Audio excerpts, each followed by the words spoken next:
Good evening, and welcome to the regularly scheduled Zoning Board of Appeals meeting, March 23rd, 2026. We're in the 1820 courtroom of the Town Hall, and we have a very, very full agenda.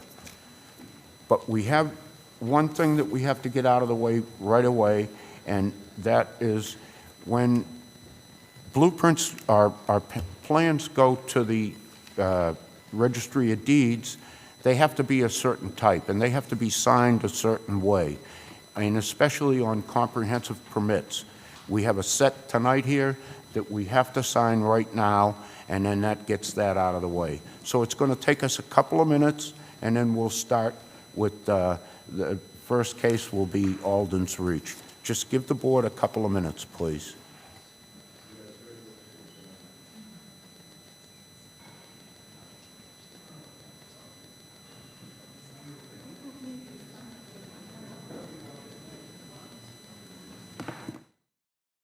Ladies and gentlemen, we're back to in session, and he has to read a document into the records.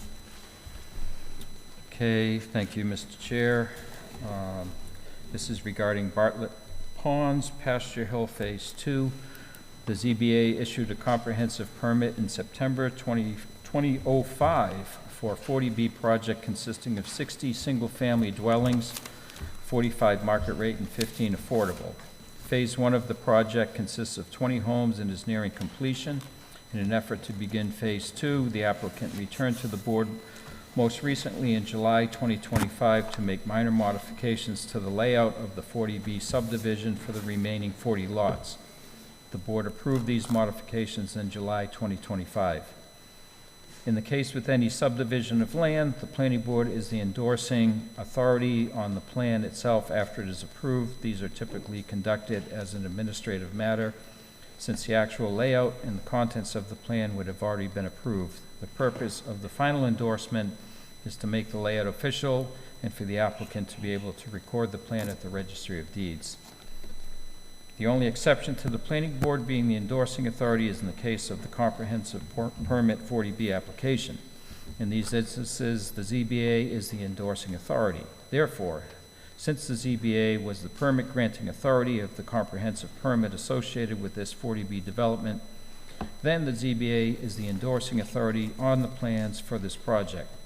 The ZBA already endorsed the original subdivision plans for this project, but since the layout was recently modified and approved by the board July 2025, this plan is before the board to endorse again as an administrative item. Thank you. Now that that's out of the way, we're going to go to case number 4200, Alden's Reach. Who will be presenting? Please read the... I'll read it into the record. Case number 4200.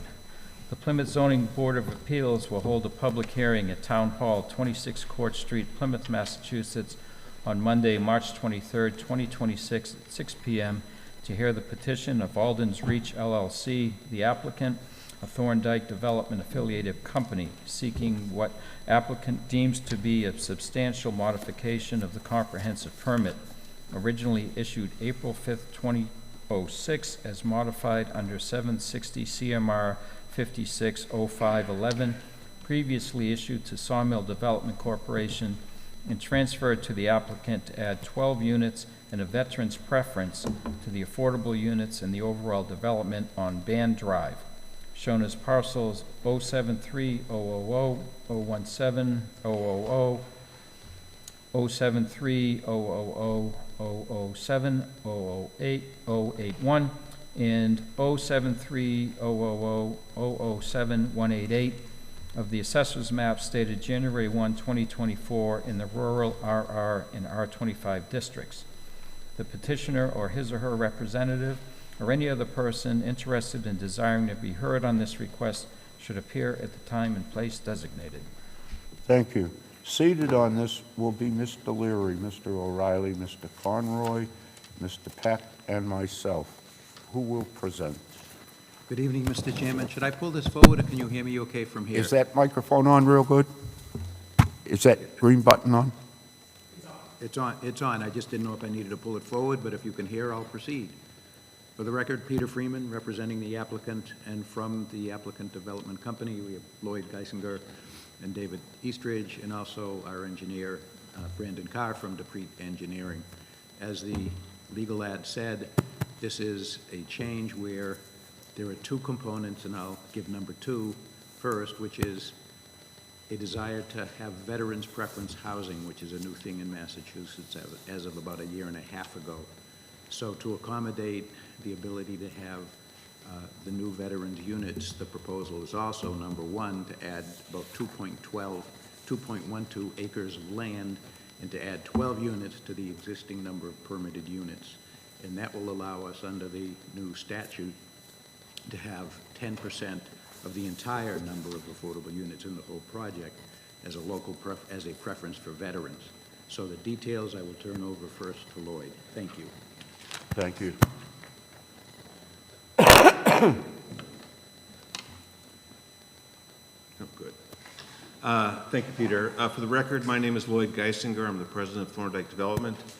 We're very excited to be here this evening, specifically as it relates to the veterans housing preference component of this. And I want to be completely clear at the outset.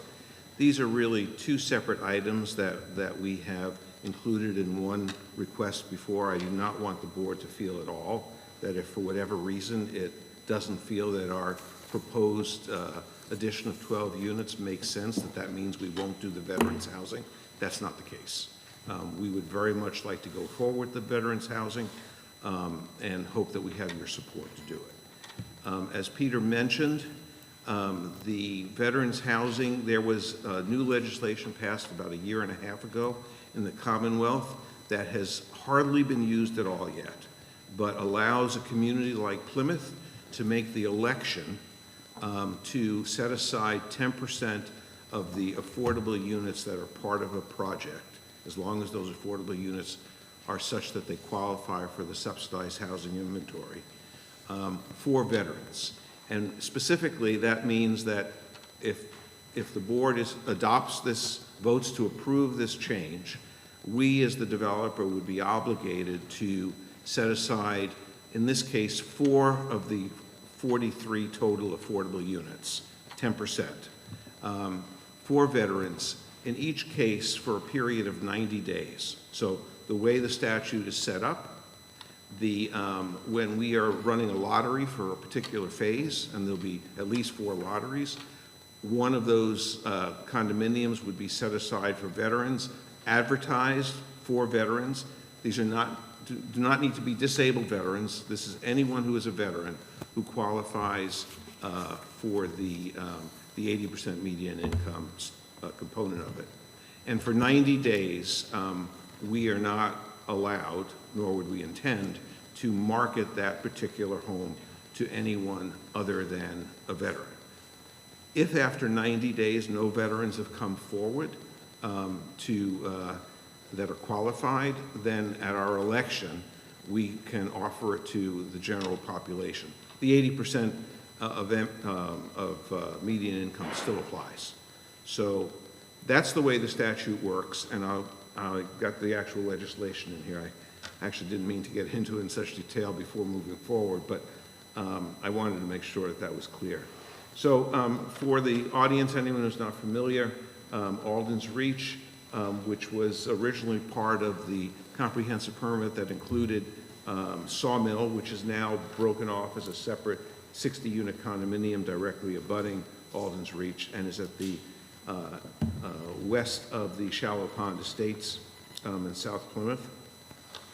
This is the approved plan, approved by this board, which we have been actively marketing and selling quite well. I'll get to that in a moment. It shows 172, right?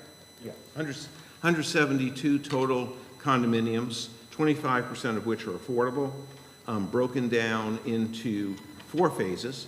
Phase 1 was the Sawmill development of 60 units. That's 100% complete. And then Phase 2, Phase 3, and Phase 4. There are 2 points of access. The primary access comes at the bottom off of Kathleen Drive, and the upper access in the top of the screen connects out to Andrews Way.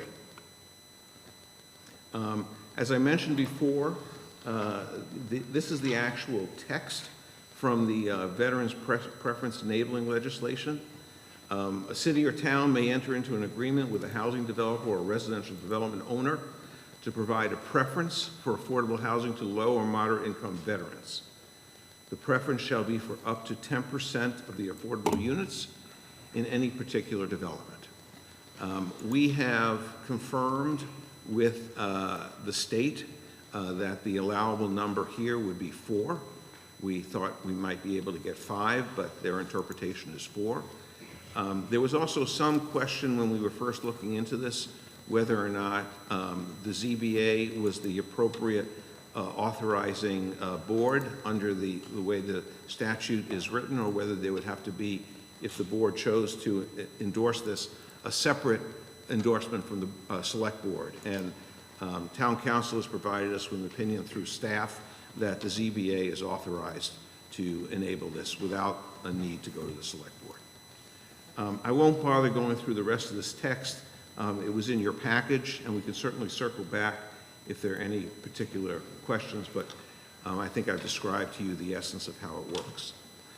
The second piece of our request before you this evening is to add, as Peter mentioned, a very small piece of land. Oh, this is great, the pointer works, I like this. At the very top of the screen here. This land was offered to us. The property owner actually approached us, and the road that is shown in front of the property is already a requirement of this board and has been approved, fully engineered. It doesn't change at all. There's a little bit of utility work that Dave will talk to that gets added as a result if the board decides that this is a reasonable modification. But we are proposing to increase the total number of units by 12, 3 of which would be affordable, maintaining the 25% affordable, and Dave will get into that in a little more detail in a moment. I wanted to just take a moment and give you a snapshot of where we are from a marketing standpoint. We are selling incredibly well in a very punky market. First, what was Phase 2A, which was originally approved by this board as a separate approval to allow us to get started, is now 100% sold out and fully occupied. Phase 2B, which is shown here on the remainder, these aqua color units are the only units that are not under contract. And this road is in, and the first homes in this Phase 2A will convey in about 3 weeks. So honestly, this community is outperforming our other communities that we have under construction and marketing right now. So it's been extremely well received, and we're on a pace right now to put 50 homes under contract and convey 50 homes in calendar year 2026. Just very quickly, while the architecture is not part of any change that we're proposing this evening, I did want to just refresh people's memory and just click through a couple of the slides here. As you may recall, we have a broad spectrum of offerings that are intended to encourage a multi-generational community. We have direct entry flats in which a senior can buy a home all on one level. We also have vertical townhouses.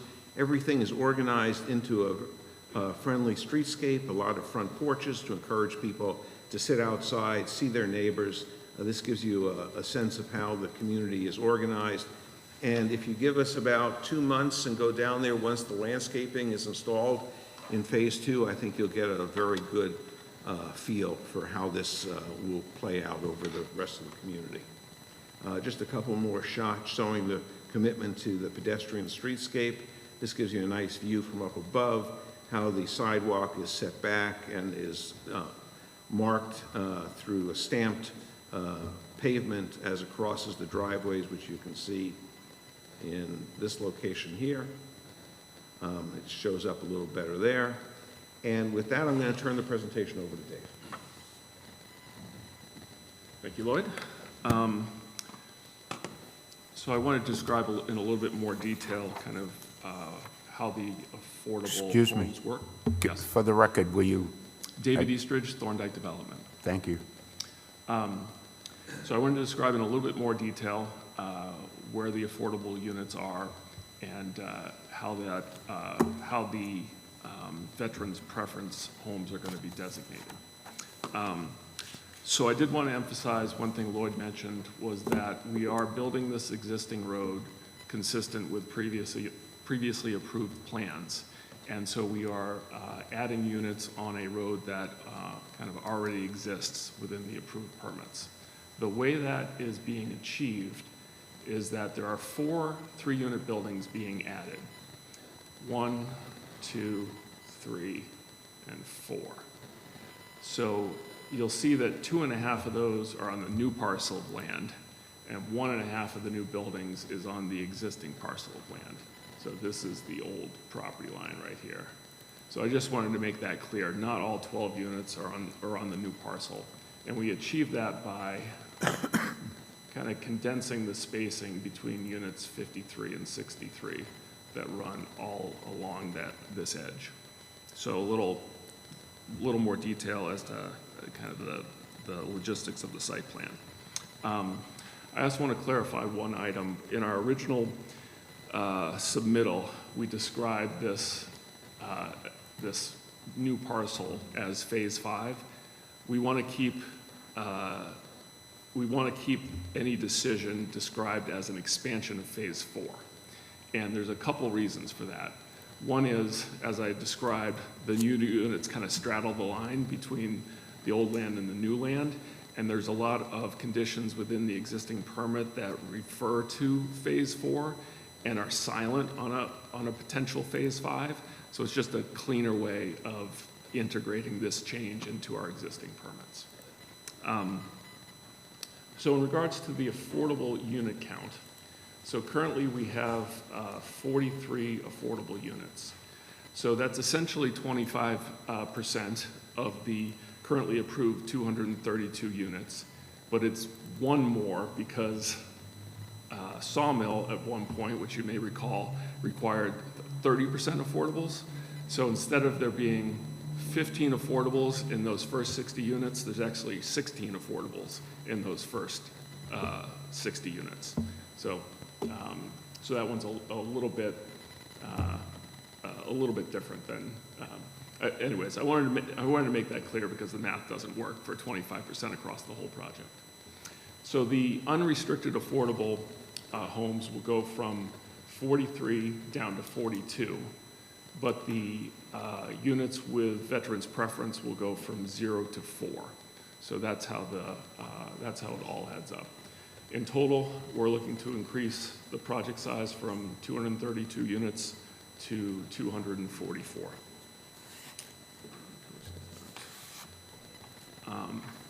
In terms of, so this is basically a summary of the parking.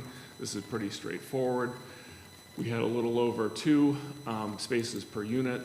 We're increasing that slightly, and that doesn't count any tandem spaces. So these are marked spaces or garage spaces.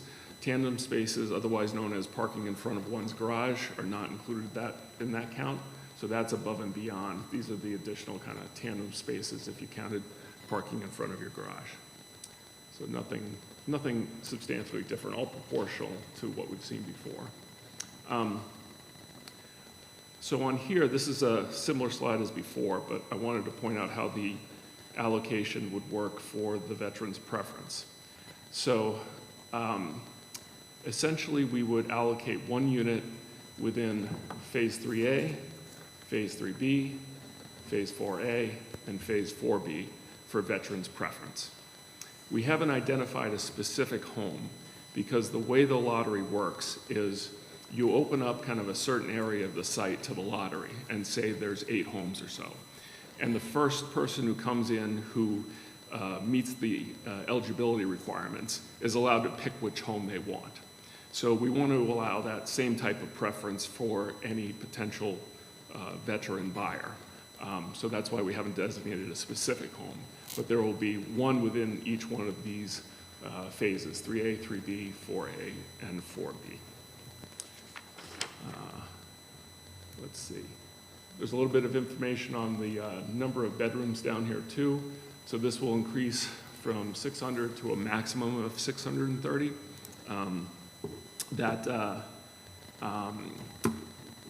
That number is likely to be less.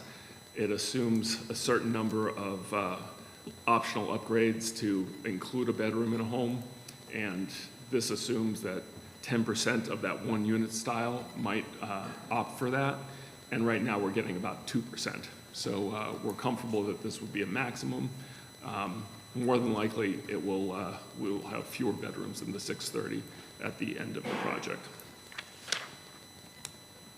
Lastly, we were able to review the staff report in advance of the meeting, and there was one comment in there that I wanted to address. Particularly, it said that we were to provide updated condominium documents that reflect these changes within 30 days of the decision. So that's going to be not possible. This condition was carried forward from the previous decision, and so we understand why it's there. But that previous modification was done prior to the completion and recording of our condominium documents. At this point, so the latest revision was done, you guys voted back in March of 2025. The condominium docs were recorded in May of 2025. So now we have to abide by the rules within those condominium docs. And that requires review and approval by trustees that exist now, and in some cases, actual residents. So it's going to take us some time to get through that process. So we would ask that the condition be tied to the modification that we are seeking tonight. And namely, we would have to make the modifications to the condominium docs to be consistent with a potential decision this evening by the time we get the first occupancy, or prior to the first occupancy, within phase 4A or B. Yes? What's that? Correct, yes. This is related to the, right. We're able to modify the condominium documents to allow veterans preference. Those aspects of the condominium docs are within our control and do not require review by various attorneys and votes by residents. So with that, I will turn it back to the board for any questions you might have. Board members? David? I forget any conditions where you connected to either Andrews or Barbara's Way in terms of improvements to either of those roads. Dawn Drive as well. Okay. So the previous approval, the conditions as it related to improvements at Shallow Pond. So we committed to,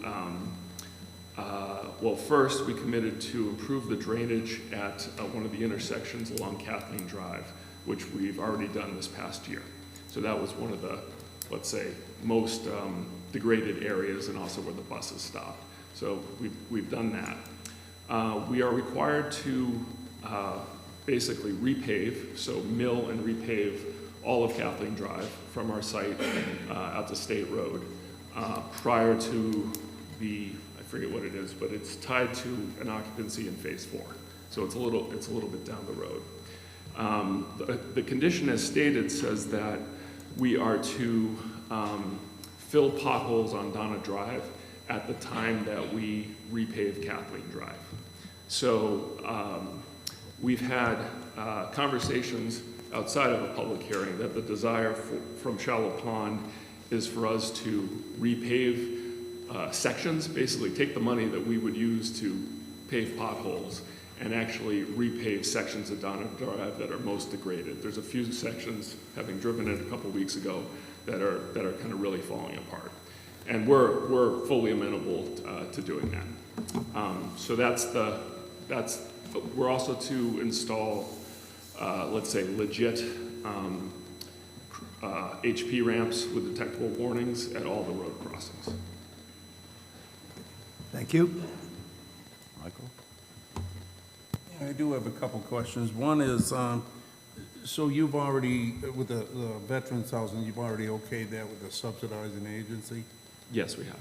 Okay, so that has, okay. The other thing too is, on those, the green space behind those houses, is that gonna be set aside, as far as open space? So the plan, that will get worked out as part of the engineering review. So one of the conditions that will get carried forward is before we are able to build these roads, we'll have to get full sign-off from DPW and engineering. So exactly where that tree line falls will probably relate to comments that they might have regarding drainage and the like. But we expect to have something pretty similar to this on a,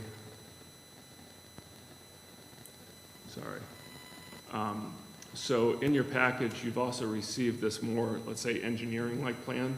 This was requested by staff to be more specific as to the units, which are in blue, that are shifting around, the buildings in green that are new buildings, where the affordable units are with the red dots. But this also shows some of the limits of work that we're currently proposing to grade out the lots. There's kind of a large hole located right here, so we're kind of chasing the grades down a bit. Similarly, we're going to have, flat backyards for 25 feet or so, and then slope it off until we match existing grade. So that's that's our current intent. Then the other question I was looking at, Conservation's comment there. Do you have an existing waiver on the project for working within 100 feet of the wetland? Yes, we do. I actually responded to that inquiry, I think while we were starting to get permits within Phase 2B, so in this area. The issue is that these are local wetlands, non-state. Right. So we do have a waiver from the original permit to work within 100 feet of the wetlands, and we've continued that forward kind of throughout the permitting process. So if we were to approve this, there's no need for another waiver, is what I'm asking, I guess. Correct. Okay. All right, for now, I'm all set. The board doesn't have any more questions at this point. Have you anything else you'd like to add before I open it to public comment? We're good, thank you. Okay. Thank you.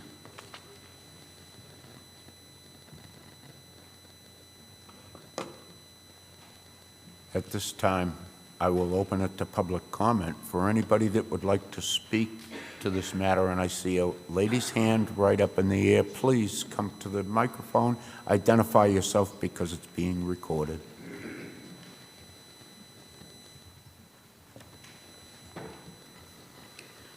Hi, my name is Deb Wiskerta.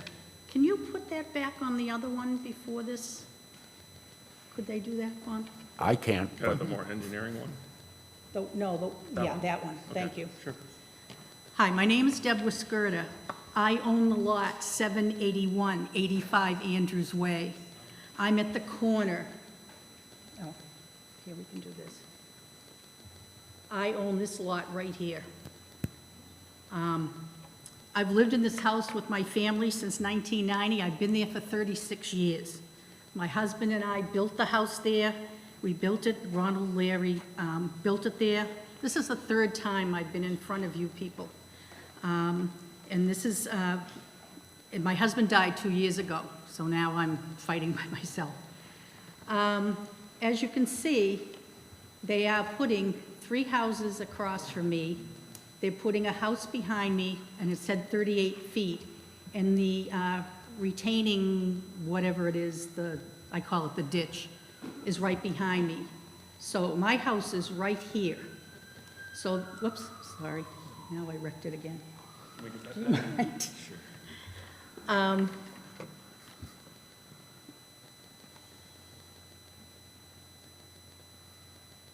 Thank you. That's right. Oh, excellent, thank you. So, I did it again. I'm nervous, that's what this is. Listen, this happens to me all the time. Like this, yeah, All right. don't click Don't- on it, don't click just on kind it, of move it just- around. Okay, all right. So anyway, that's my lot right there. They moved the house, Larry had to move the house over because there is an easement on the side where Miss Woods, who, I guess they she had to be able to walk through there because it was land that was enclosed, so she had to be able to get to her land because the road and the big hole is there, which they're going to be filling in. Also, they had to leave it open because of the fire trucks to be able to get behind. So I've always had to leave that part open. Anyway, they're putting, basically, I'm being surrounded on two sides by houses. The drainage ditch in the house behind me, the mosquitoes will love the area because it's all going to be shaded. The other thing is that there are 232 families in there now with 2 cars. There's 464 cars back and forth, or will be. They're adding these 12 houses. That'll make 244 families. If they each have a car, that'd be 488 cars, plus a few more, so you figure 500 cars back there. Also, Italia Way, which is attached to Andrews Way, which is a little down from me. A lot of the cars are gonna wanna go down there because that's how you get around Manomet Center.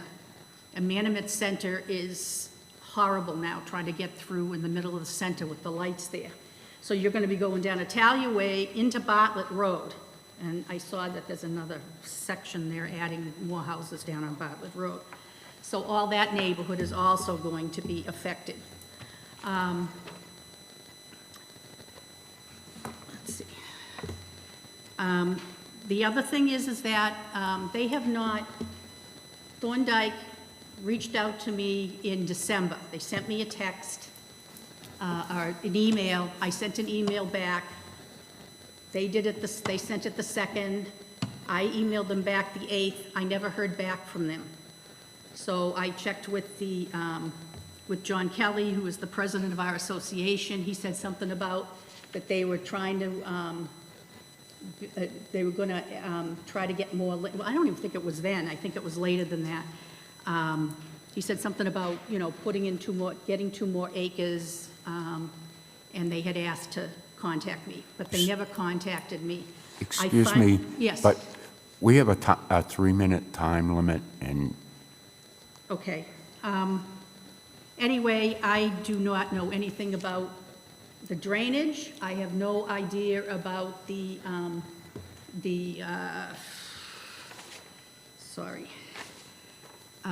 drainage, the retention pond there, what they're gonna do about the erosion next to my property, if they're putting in the road, the noise of the trucks, the people, the sand flying, the house shaking. I mean, they're putting 3 houses next to me and a house or 2 behind me. They're already there 7 to 7 most Mondays through Saturdays. ma'am, you have to So, wrap it up. anyway, I have retained a lawyer, all right? So, and I think they've probably already spoken to them, or he has spoken to them. Okay, So, thank you, just to let you know that. thank you. But, anyway, plus their maps were wrong when I went up to the town hall. They had the wrong number. I thought they were putting the road through my land, Yes, ma'am. all right? Is there someone else? Yes, sir.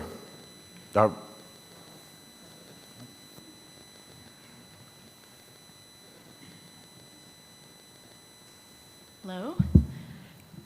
I'm I'm going to read from my notes here. My name's Tess Blackwell. I live at 84 Kathleen Drive with my husband and 3 children, and I'm speaking in opposition to this requested additional 12 units. Being located in the middle of Kathleen Drive gives us a daily front row seat to the ongoing development at Alden's Reach. We hear and feel the daily early morning rumbles of construction trucks and have trained our kids now to look both ways 10 times over because of the crossing of the street due to the speedway that Kathleen Drive has turned into. This already massive 232-unit project has created a more than significant burden on our previously small neighborhood, with Kathleen, Donna, and Andrews Way bearing the brunt of the traffic increase and deterioration of our roads. While I am a strong advocate for supporting our veterans and respect their service to our community, I cannot fathom yet another increase to this permit. Thorndike speaks passionately about their commitment to providing housing to veterans, and I was happy to hear, unless I misunderstood, that Thorndike won't revoke that request for veteran preference even if these 12 units are not approved, and I applaud them for that commitment. But this doesn't negate the fact that this is yet another request to an increase. Less than a year ago, I spoke to this board requesting that they please not approve the additional 32 units that Thorndike had last requested, and now here we are again with another request to increase again. And I ask this board, when is enough enough? Or do we risk that in another 6 months, an additional request for even more units are going to be coming upon us? The traffic and speed increases over the past couple of years have already become dramatic and shocking. Let's please stop moving the goalposts, and I ask that this board please consider the impact and request of your residents. Thank you. Thank you. Someone else? Yes, please.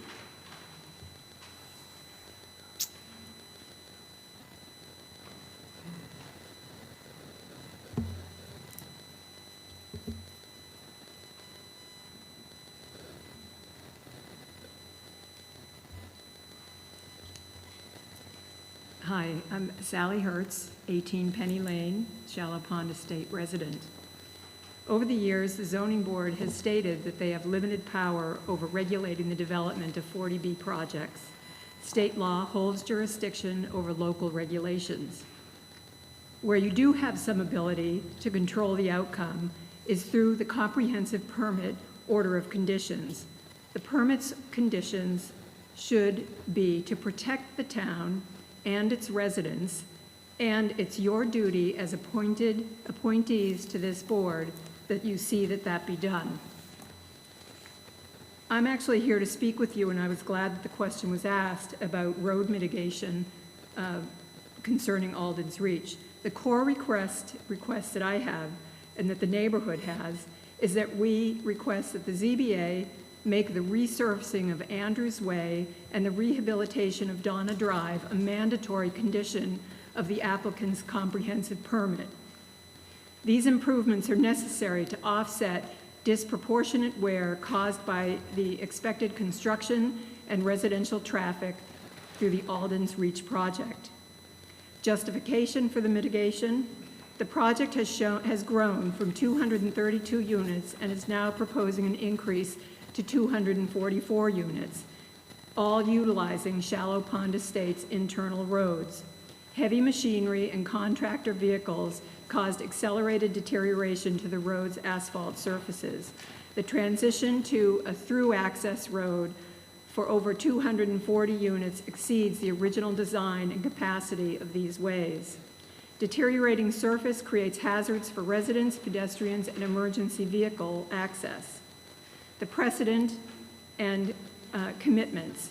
During the February 12, 2025 Planning Board meeting, Mr. Geisinger expressed a willingness to commit to roadway and landscaping improvements. Town planning staff previously recommended that the developer and the DBW collaborate with residents on a funded infrastructure proposal. Specific conditions requested. We require a full surfacing of Andrews Way and a complete grind and overlay of the Donna Drive to the DPW standards upon completion of the final heavy construction phase. A structural assessment of Donna Drive will be needed to address potential resurfacing damage or subsurface damage from heavy construction loads. These infrastructure costs must be included in the developer's 40B cost certification to ensure compliance with the limited dividend organization, the LDO requirements. Conclusion, private residents should not bear the financial burden of remaining roads used for public access to a neighboring development for a developer's profit-generating activities. Limited dividend status should translate to real, tangible mitigation for the neighborhood most impacted by that expansion. Thank you. Thank you. I also do have notes. Ma'am, because yes. your time has expired. That's right. So I was going to say, I know my time is up. I did bring notes, which we had been requested to bring previously, concerning my notes that maybe could be distributed. Can I hand them here? Thank you. Thank you. Yes, sir.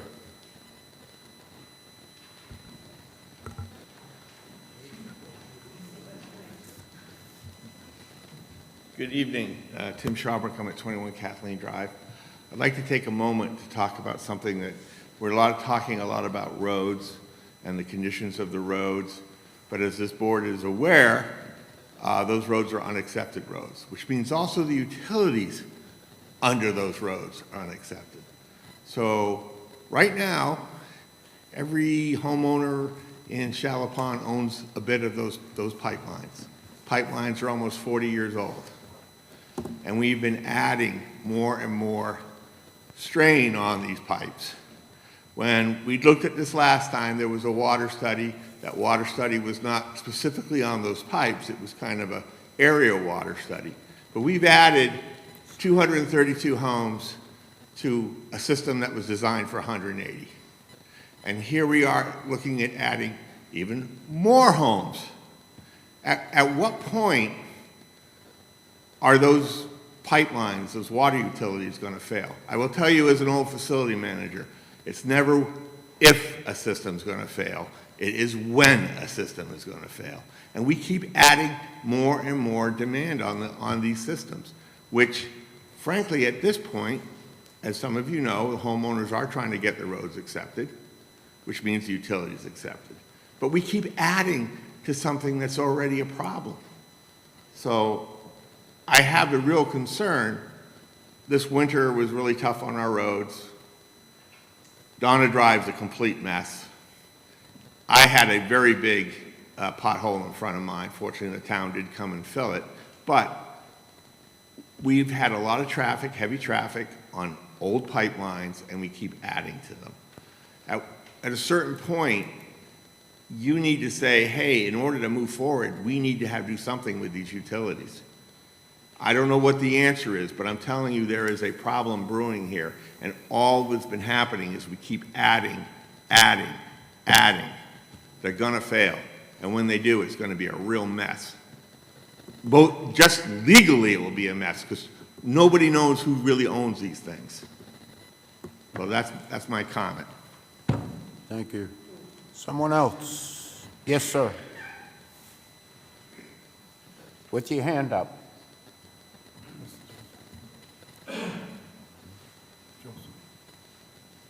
My name is John Joseph, 65 Kathleen Drive. I've got about 5 points to make, and I'll make them very quickly. First of all, veterans' preference. That what was shown there shows that those units would be rental units, yet the comprehensive permit requires that all dwellings be for sale units.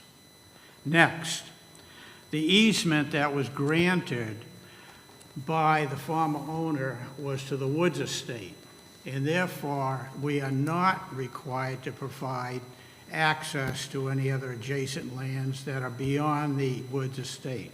3, material changes. You're in violation of the comprehensive permit as it relates to material changes. You went from 200 to 232 units, which was a 16% increase. With the addition of another 12, you'll be up to 244, which is roughly a 20% increase over the core comprehensive permit. 4, when you look at that drawing, what you're seeing there is to the left of those dwellings is town forest. and it's loaded with fuel. But we, the owners of the roads that come in, not only is it maintenance, it's the legal liability. We're required, since we own the roads, that we must provide safe access. And therefore, you can foresee a lot of tortious acts or other civil acts coming up in court where somebody breaks a wheel or something like that, because we bear the legal responsibility to provide the subdivision and their owners with roads, sidewalks, and water lines. You do not provide the water lines. You may extract it out of the ground, but we're the distributor. So we have a situation here where the town bears no responsibility to this subdivision for the provision of basic utilities, yet those people are paying a full tax load. Last, this subdivision has a serious fire safety problem. In looking at, we had an analysis done, executive summary. I'm not going to get into the details because this is more for the select board. This report identifies material safety deficiencies in the proposed development, specifically insufficient separation between residential structures and adjacent forest lands. Look how close those houses are to the town forest. Absence of a compliant defensible space or fuel modification zone. References: NFPA, FEMA, IWUIC, and present, and some Massachusetts laws. So these opinions are drawn based on these maps. Mr. And Joseph, the opinion of experts. your time is up. Lastly, the executive recommendation is that, conclusion, the proposed design relies on a 30-foot setback that is insufficient for wildfire protection. Does Mr. not Joseph, incorporate your time is up. recognizable defensible standards, creates foreseeable and preventable risk to life and safety. Approval without modification would be inconsistent with national fire safety guidance and prudent planning practice. Therefore, I'm referring this matter to the Select Board.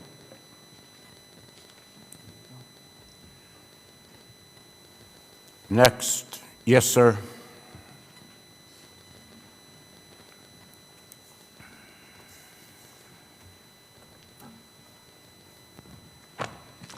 My name is Michael Hertz. I'm at 18 Penny Lane in Shallow Pond Estates. Sally and I are a team here, so. What I wanted to bring up today is that road extension onto Andrew from Band Drive in Alden's Reach. Since we became aware last week about the proposed modifications, I took a deeper dive into the existing easements granted by Roland Larry, which provides access to what was at the time lots 4, 5, and 6. I had looked a lot into this before because I'm pretty involved with other people in the neighborhood and trying to get our roads accepted. So I've done a lot of looking into this. I researched the Registry of Deeds records, and with the help of some LLM tools, analysis of the easements, comprehensive permit and modifications, as well as proposed modifications and other public records.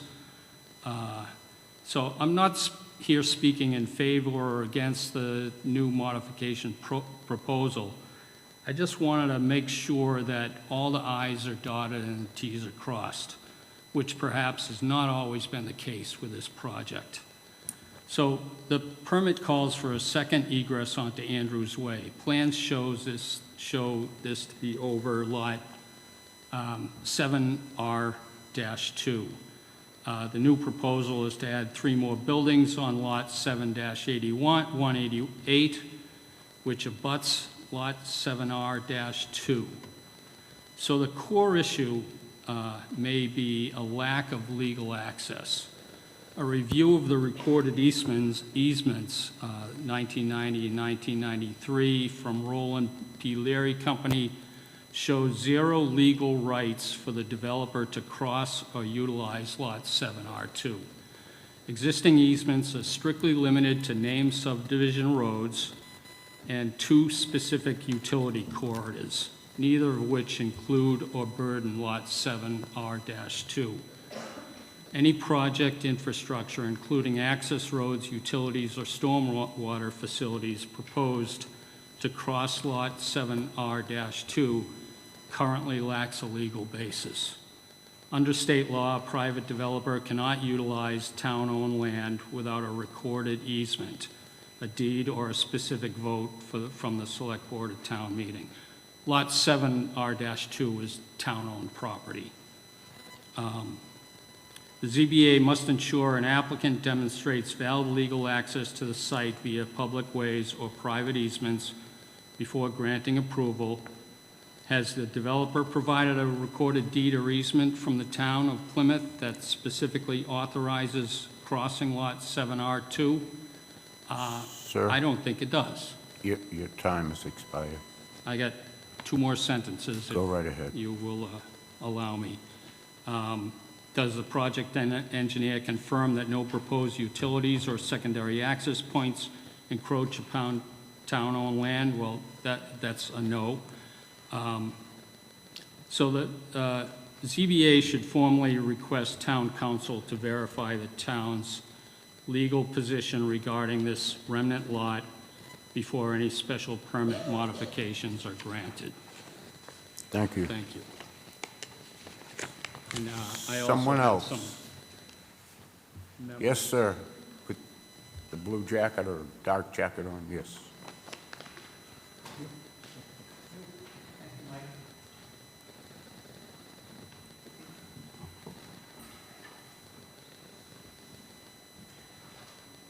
My name is John Kelly. I live at 61 Shellapon Lane. I'm the president of the Shellapon Homeowners Association. I appreciate the opportunity for public comment tonight, and I would like to ask if, by any chance, this meeting goes to more than one night, that public comment be kept open. Say that again, sir. I would like to ask if this meeting goes more than one night, that public comment be kept open. Until we go into deliberations, I will not close public comment. Thank And you, sir. If we don't deliberate tonight, then, and we have to come back, public comment will be open until we go into deliberations. Fantastic. I'm not going to relitigate everything that's been said tonight. I think you get our concerns. We are in process of trying to get our roads approved. Anyone, anytime that can help us in that process. We've come a long way. We've met many, many committees. We get a lot of support, but we need more than just support. Anyone that can help us in any way get our roads approved, that will solve a lot of the issues that we've been talking about tonight. The one thing I do want to say is, as president of the HOA, I'm already getting a lot of comments about water pressure. I want to officially go on record tonight saying that we are getting complaints about low water pressure. And I do that for the future people of Shellapon that will be in front of the ZBA board complaining about low water pressure. It's going to be an issue. I can promise you. Adding additional 12 units is only going to make it worse. I know there have been water tests. I don't know if we ever got complete copies of what the water tests were. I can promise you, I can promise this board, and I can promise every other board in Plymouth that there are going to be water pressure problems in Shellapon Estates going down the road. We appreciate everything this board does. We appreciate the fact that Thorndike had good communication with the people from Thorndike, and I appreciate that. And again, thank you for your time. Thank you. Someone else?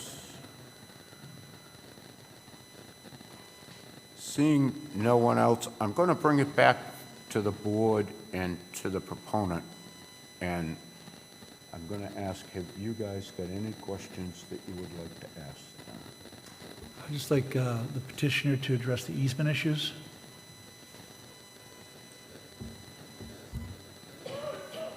David? I'm sorry, I missed what you said. I'd like the petitioner, you to address the easement issues. Okay. So a couple kind of general comments. One, we believe we have appropriate rights for our second means of egress onto Andrews Way. I can't speak whether we've actually submitted an easement for that, but I do want to point out that this case has been litigated since, I believe, 2004, and a lot of these issues are kind of in the past. At one point during our proposed modifications, we actually suggested getting rid of this means of egress, and it was actually insisted by the neighborhood that we maintain it to make so that not all the traffic was going down Kathleen Drive, and it was split into those kind of two originally approved access points. Is there another item? I can speak to a few of them that I thought were highlights, but I defer to the board. I know you've got a pretty robust package that you've worked out with the neighbors in terms of road improvements. Could you just address the recent requests regarding Andrews and Donna related to these new? Sure. I think the word is proportionality. So we are seeking a 12-unit increase to the project size, and that's 5% of unit count, about 5% of bedroom count. And what the request that was put on the table would be 110, 120% increase in the off-site mitigation. This is based on the lengths of those roads. So we're prepared to make a proportional additional contribution, and I suspected that this question was coming. So we'd like to propose in response to that, the area of Kathleen Drive that we are currently required to repave is about 15,630 square yards, and that's actually documented in the previous approval as part of one of the proposals we submitted related to costs. So an additional, so 5% increase in that would be 808 square yards. So we're comfortable, and also we have the request that instead of patching potholes, we actually take sections of Donna Drive and do the full mill and replace. So what we'd like to propose is doing, instead of the 800 square yards, that's the proportional calculation, do 1,000 square yards of Donna Drive, and to help translate that, that's basically a football field length of the roadway. So about, 300 linear feet. And Andrew, anything there? We will repair wherever they like us to repair, and there are a few obvious spots out there today. But we'll, based on the conditions at the time when we are paving Kathleen Drive, we'll commit to, again, that volume of work and leave it, defer to Shallow Pond trustees to, as to exactly where that work would be best located.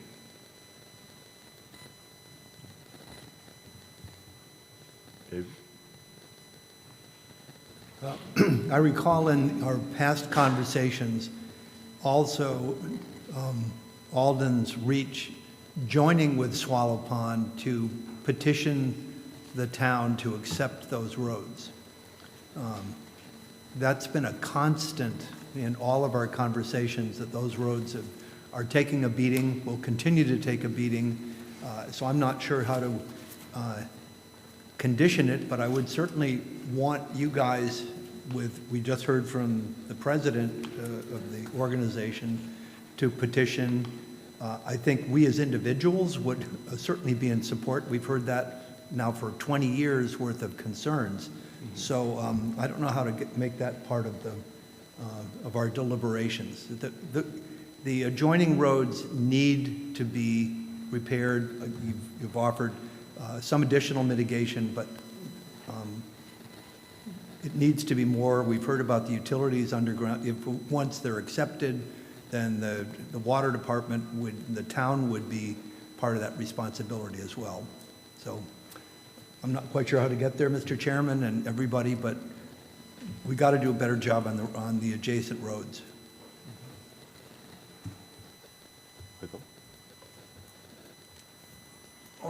Yeah, because I further a little bit what David said. So you're talking about how many yards? You say about 100 yards at Donna Drive? 1,000. 1,000. 1,000? Okay. So, Well, sorry, 1,000 square yards, 100 Okay. linear feet, because Right. it's about 30 feet wide. right, yeah. So, I mean, because that's one thing that we definitely, if Donovan this, Drive's about a par 9. anyways, but we'd have to address that with some kind of condition anyways. The other thing too is, on the water pressure, I mean, you can't get can't get the final occupancy permits without them having sufficient water anyways, but have you even noticed or how do you look into it? We have no reports kind of within our site itself. So Rick Bossi submitted a comment letter as part of this application, and one of his requirements that we'll have to abide by prior to being able to, basically continue with work or get, permits related to this modification is to update the water study for the town. So we did this as part of the previous modification when we added the 32 units. So he has asked us for an update to just verify that there's sufficient flow and pressure to accommodate this modification. So we will do that as part of the full engineering review. All right, so we'll probably condition that. Anything else? Carolyn, may I ask you about the easements? Is there anything that was said tonight that could stop us from going into deliberation? No, sir. Nope.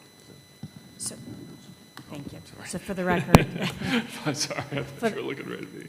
for the record, Mr. Chair, Carolyn Murray, KP Law Special Counsel. As has been mentioned several times tonight, this project goes back well over 20 years. I don't think I got involved until sometime in like 2018, 2019, when we had a prior owner and we were in our second mediation with the Housing Appeals Committee. I know at that time, I specifically recall, along with some of my real estate colleagues, looking at easement issues and being satisfied, because there was a question that was raised at the time about whether or not this particular development had rights. I remember we concluded that there were no obstacles to access, but I can't tell you as I sit here tonight that that is an easement over Lot 7 R2. I didn't pull out my 7 years' worth of research on easements to go back and look at that. I didn't realize that that question would come back up in this context this evening. I'm happy to go back and revisit that and see if that does overlap with this particular issue or not. So, help us, guide us through this now. If we were to go into deliberations and make a decision tonight, would it be pending clarification of that? Could we do that, or do we have to continue this until we clarify that? You've heard the applicant say that they believe they have the rights that they need to access and develop this particular parcel. I don't know what due diligence or research they have done, but I know every developer who comes before this board with a project of this scope certainly has done their homework and research before submitting an application. If the board wants to wait, and that gives me time to confer with their counsel, and we flesh out some of these issues, you could certainly continue this. If the board is inclined to feels comfortable that this issue was previously addressed, I think not just here, but I think also in litigation, if I recall, and that the applicant has at least satisfied verbally to you that they have access rights, we could condition something into the decision, because we have no right here, sitting as a ZBA, to let any developer stick a shovel in any ground or cross over any property that they don't have the rights to do so. And nothing in the grant of this comprehensive permit changes those underlying rights. So if the board is inclined to move forward to deliberations, we could fashion some condition that makes it clear that the developer has to provide proof of such rights, or that we make it clear that we are not granting them anything other than what they have the legal right to do. That sounds like a reasonable way to handle this, I think. Mr. Chairman? Do we just want to add that these additional 12 units, they have the necessary easement? I don't want to go beyond these 12 units. I'm okay with all the easements up until already, but I'm just concerned about with these additional 12 units, we have a condition that says that they have the legal right to build these without violating any easements. Mr. Chairman? That's what I'm looking from Carolyn in our condition, basically. Only I'm not looking to go back before today. Carolyn? I'll get to you, Lloyd. What do you... I didn't entirely hear what Mr. Conroy said, but I think I got the gist of it, that you're just looking at the extension of Band Drive and confirmation of the easement for those, for the new parcels, essentially. That's all I'm looking for, correct? I'm sorry, I couldn't understand what you said. I agree with Caroline, what she just said. So basically, what we want is that these additional 12 units do not violate, they have the legal authority, you folks have the legal authority to construct these without violating any easements. May I comment, Mr. Chairman? Yes, please. I think it's important to point out that the rights in the new road are not part of the modification that's being requested before the ZBA this evening.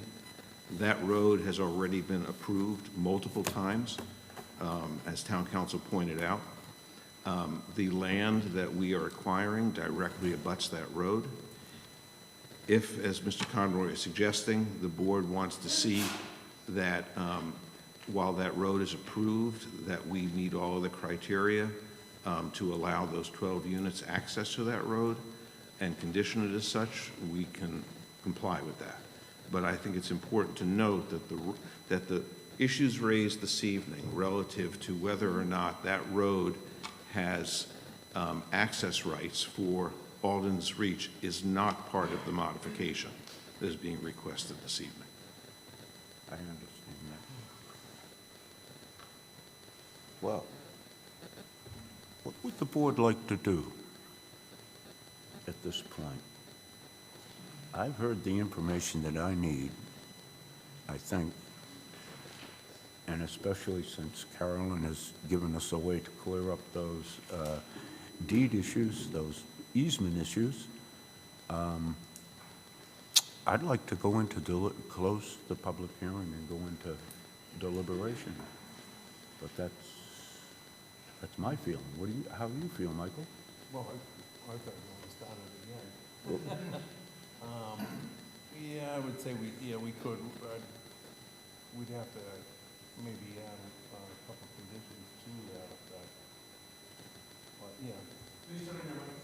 Oh, I'm sorry. Getting old, I forget these things. Yeah, I'd be comfortable going to deliberation. Might have to add a condition on a couple different things, but. David? I'm okay.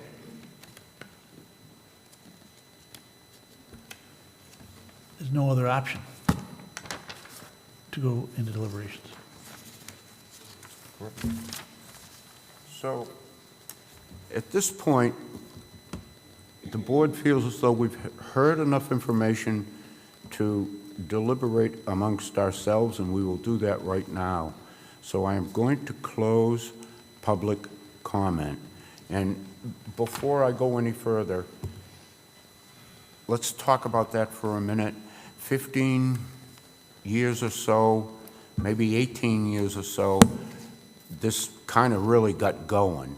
And for all of these years, I made a bet with the proponent about getting a road accepted from the town, a brand-new road accepted from the town. And he thought it was going to be pretty easy. Well, I've lived in this town for a long damn time, and my road, they promised in 1972 that when they put water in, that they would accept our roads, and they haven't yet, really. So we, the board, all understand what you're talking about. We, the board, all know what you're talking about and been up and down that Kathleen Drive a bunch of times. It's frustrating, but it's not just Kathleen Drive, Donna Drive, all of those. It's it's town-wide. It's a problem town-wide. And it comes down to finances. And the town picks certain roads, and you get on the list, and you might be on the list for 20 years, because that's how hard it is to get this done. The proponent will tell you that. What we are going to try and do is set some conditions that will help in the meantime, but it's a Band-Aid, and we all know it. It's the best we can do, though. Comprehensive permits are, and I have said this so many times, comprehensive permits puts the town at a disadvantage. It always has. But affordable, because the state and the federal government and everybody believes affordable housing is a very, very important part of a community. We in Plymouth have built more units in affordable housing than any other community in Massachusetts, as far as I know. And I've done a lot of research, and that leads me to this point. Whatever we do is the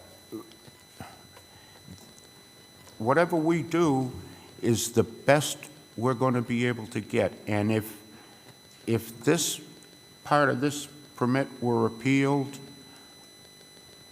I can't guarantee you that we would lose, but our chances of winning on an appeal by turning this down are pretty slim. You know, we have to be very, very careful here. So with that, public comment is closed, and I'm going to bring it back to the board and listen to the board specifically. I'll start with you, Ed.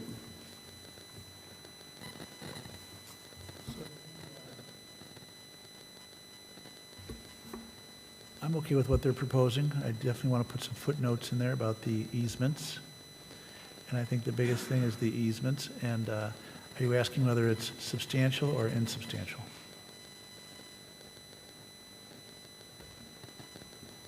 This is a substantial change. This is substantial. Yes. So I think it is substantial. Yes. And I think that I am concerned about the easements. I never like to go by what the petitioner says, because how many times have we been lied to lately? A bunch. So I'm going to approve this subject to some conditions. Yeah, I think I already. Before you go, Oh, go Kevin, ahead. yeah, Sure. so what would you like to see as a condition for the easements? That in relation to the 12 additional units, that there's no, there's no overburdening of any easements, and that this doesn't violate any current easements that are in effect. Do you get that, Carol?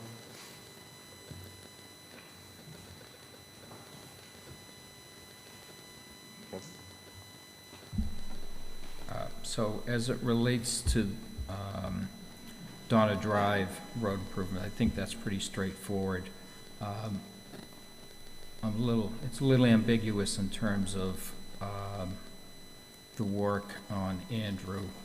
I'd like to get a condition there, but I'm really not sure, again, what it was that you committed to there that we can put down in writing for a condition.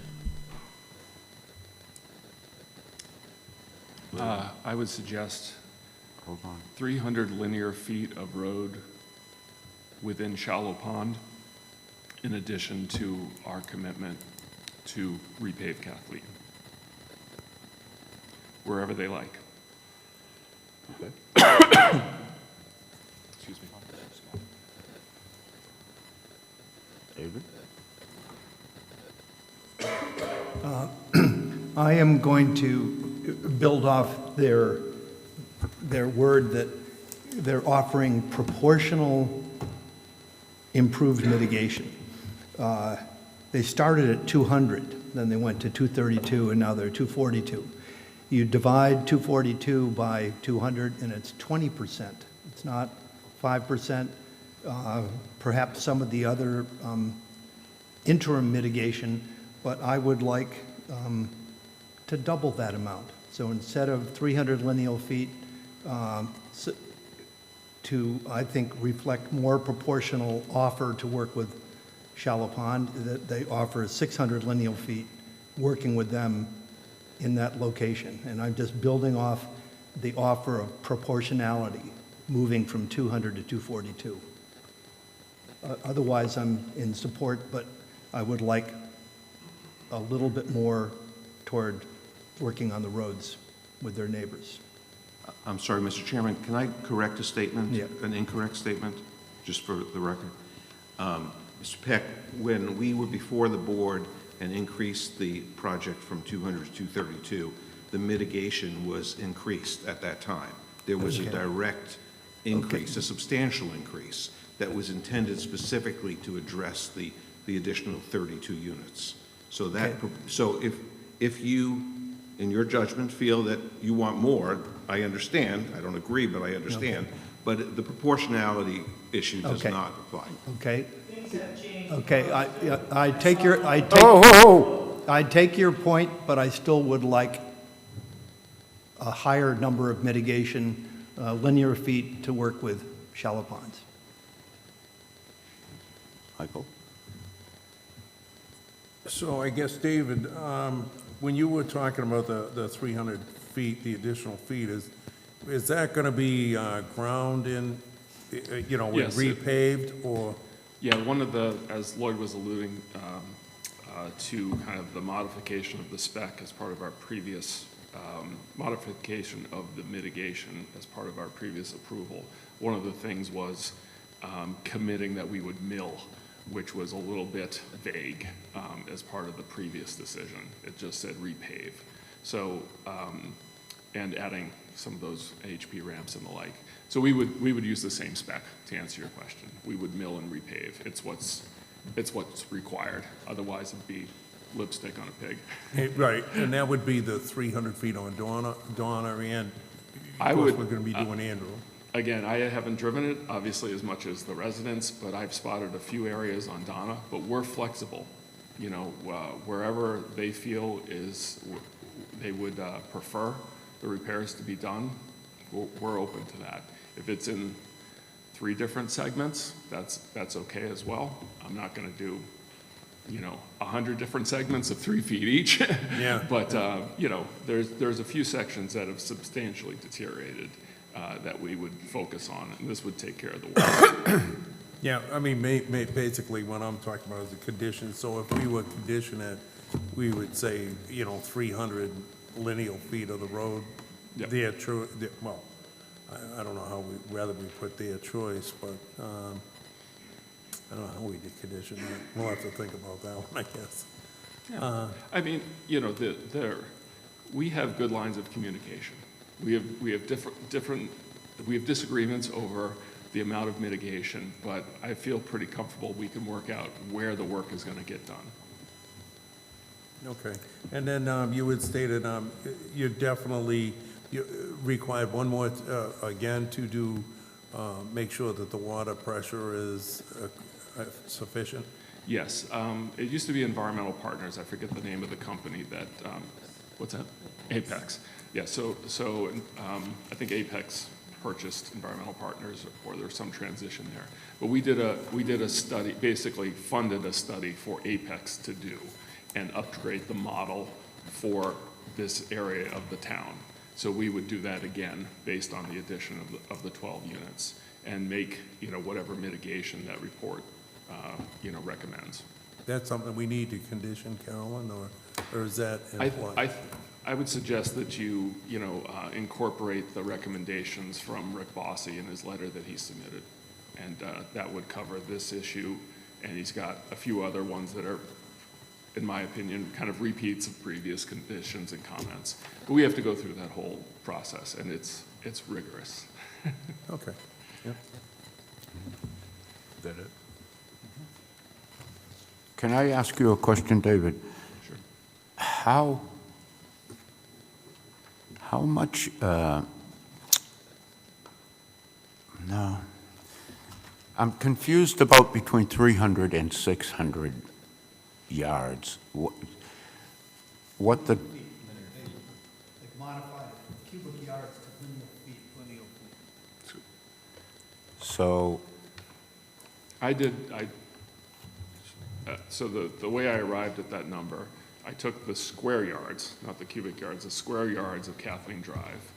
And we had previously agreed with all the difficult discussions about trying to get roads accepted and what would move that effort along the most, decided with consultation from the DPW that repaving, milling and repaving as much as possible would be the best.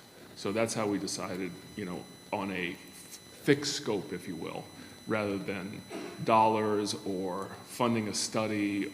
We considered all those things, but dismissed them in the end for basically a fixed scope of work. So I took that area and took 5% of that area. That comes out to be 800 square yards, and offered to do 1,000, so beyond that proportionality, so 1,000 square yards. If you take 1,000 square yards divided by the width of the road, you end up about 300 linear feet. So 300 feet of road, that's about 30 feet wide.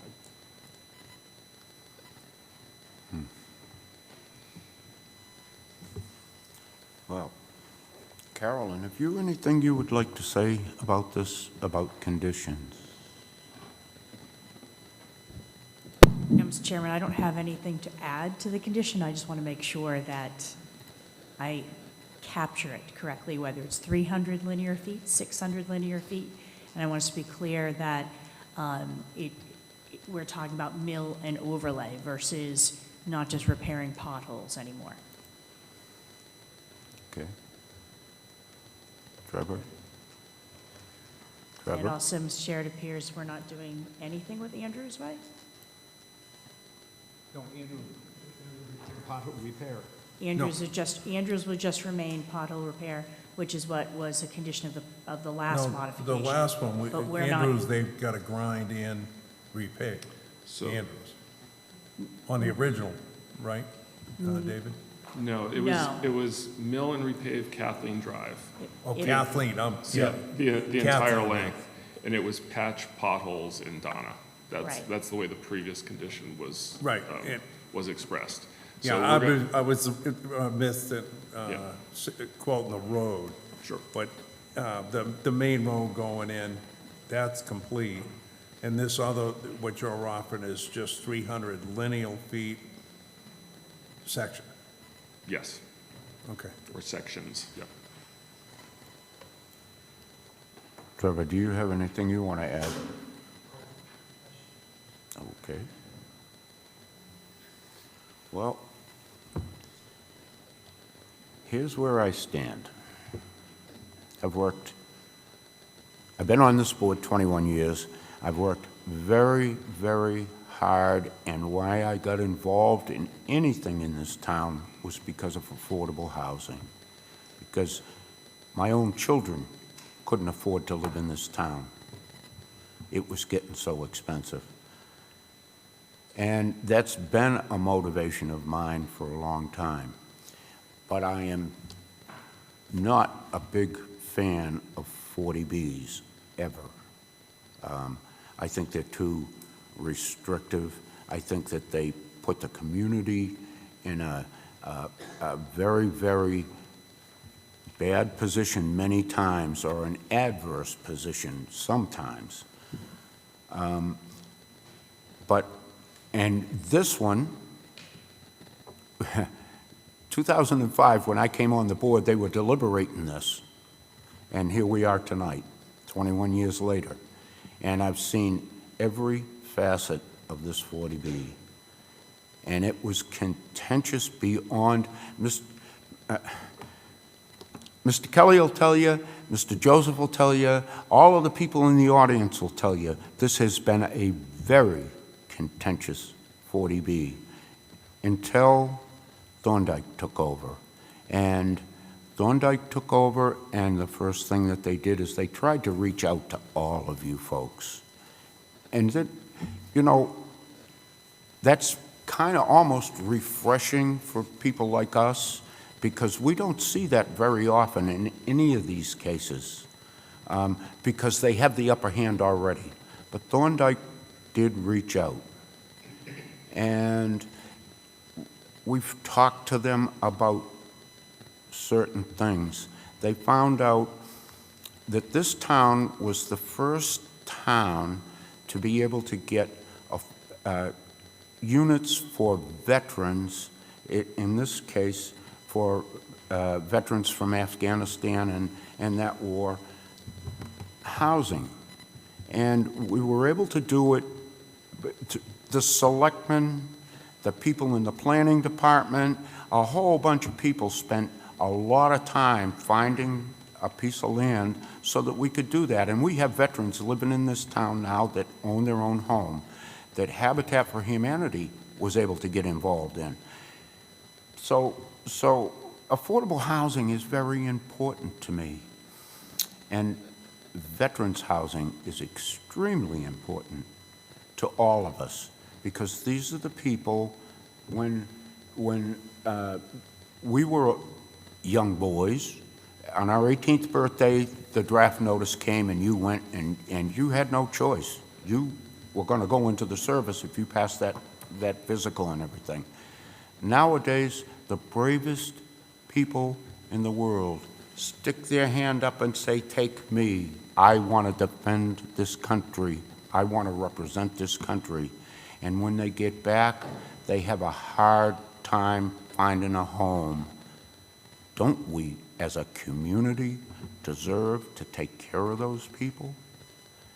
So when Thorndike came forward and introduced us to this new legislation, I did a lot of reading, did a lot of studying. And we're a community that can utilize this in a lot of positive ways. So I hate 40Bs. I'm dealing with a couple of them right now, but this one has been not a pleasure and not refreshing, but it's been rewarding, because we are going to get some homes for veterans. So I'm fully in favor of this. I understand everybody's concern about Kathleen Drive and Donna Drive and water mains and every bit of that. And if we had an hour and a half, I could tell you the story about my own development. But believe me, The town wants us to pay 100%. Wait a minute. Whoa. That's it. We are not taking any response from the audience at this point. I'm trying to explain to you where this board feels it's necessary to vote. And for us to vote against this would be, in my opinion, a grave mistake. It would cost us hundreds of thousands of dollars in legal fees, and we would lose. So I'm ready to improve this. I will call for a vote, and I will not listen to the audience. I'll have you removed, sir. Good. I'd be glad to have you. I await a motion. If you're going to use your position as a bully pulpit to sell your opinion, that is not Okay, deliberation. are you, Hey, that's enough. yeah. I agree with the chairman here. We don't take, you can't do comments from the audience. That's why we have the podium up there. We probably should have announced that ahead of time. Anyways, so I would make a motion that we approve the case, 4,200, with 6 conditions listed, plus, I believe, one condition on the easements, a condition on 300 feet of additional paving, grinding in a paving. I don't think we should list it as Donna Drive. Let their negotiations with the neighbors decide exactly which road and where. Is there any other ones, Carolyn, that We wanted to get the Is there easements. any, what was that? Is there any, any? when you were doing the writing down, I'm getting old, my memory isn't as good. Any other conditions that we were talking? No, the only other thing that I had was David Peck had mentioned thinking of some sort of condition requesting that the applicant work with the neighbors to help get the roads accepted. I don't know if he's had any more time to think about what he'd like that to say. I'm gonna ask David how to. A lot of times, you're in a position of making the developer do something. Our interests are completely aligned in this matter. We want the roads to be accepted and, not potentially face any future burden of maintenance or inconvenience. So I don't know that it's actually necessary to make this a condition. Again, as part of the previous approval, we suggested all kinds of different ways of funding studies, and we did an as-built. That was part of the previous conditions. That's complete. So. But you wouldn't object to that condition? I do not object to, but I'm not sure, again, as town council mentioned, exactly how to phrase this. But I wanted to point out that interests are completely aligned in this matter. All right, so it would be with 3 additional, so I approve it with the 6 listed conditions and 3 additional. Mr. Chairman, I've got a question with a potential condition.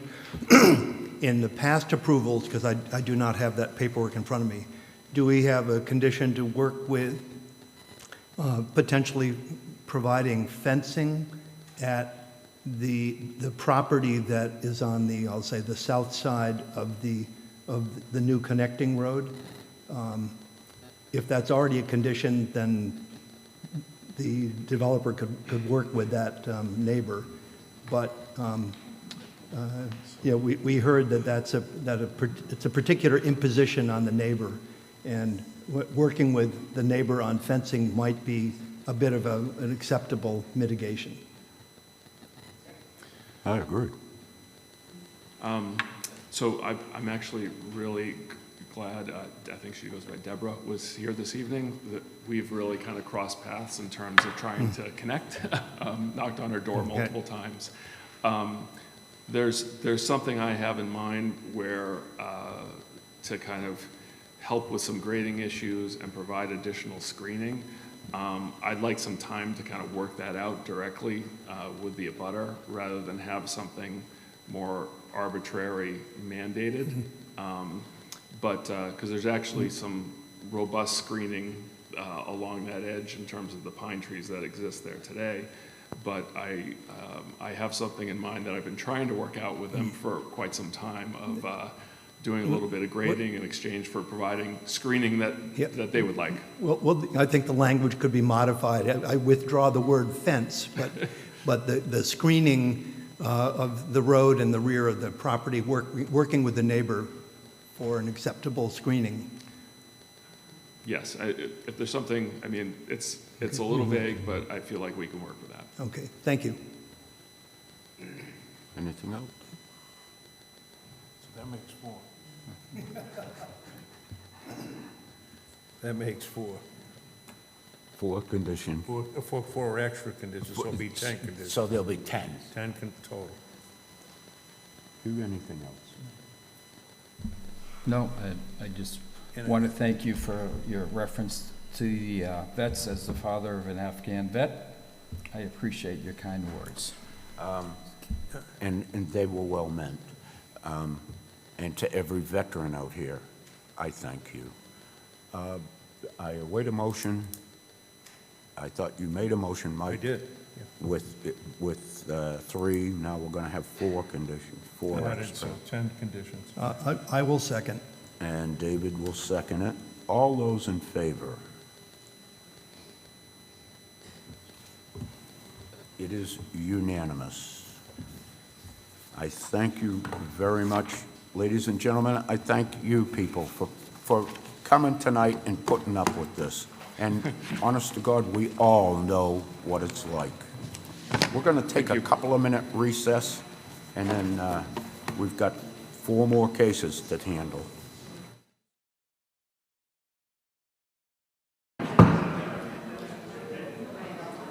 Folks, please, take your seats. We've still got a lot to go through tonight. And the next case we're going to do is case number 4205, and I will ask the clerk to read the advertisement into the paper, into the record. Thank you, Mr. Chair.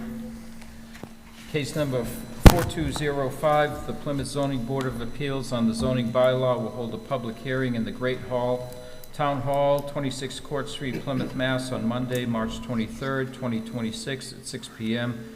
to hear the petition of Michael and Caroline Starowski requesting a special permit required per section 2039C to alter and enlarge a pre-existing non-conforming structure to construct a third-story living space addition on the property of 107C Taylor Ave, shown as parcel 045C000042000 of the assessor's map stated January 1, 2024 in an R20S zone.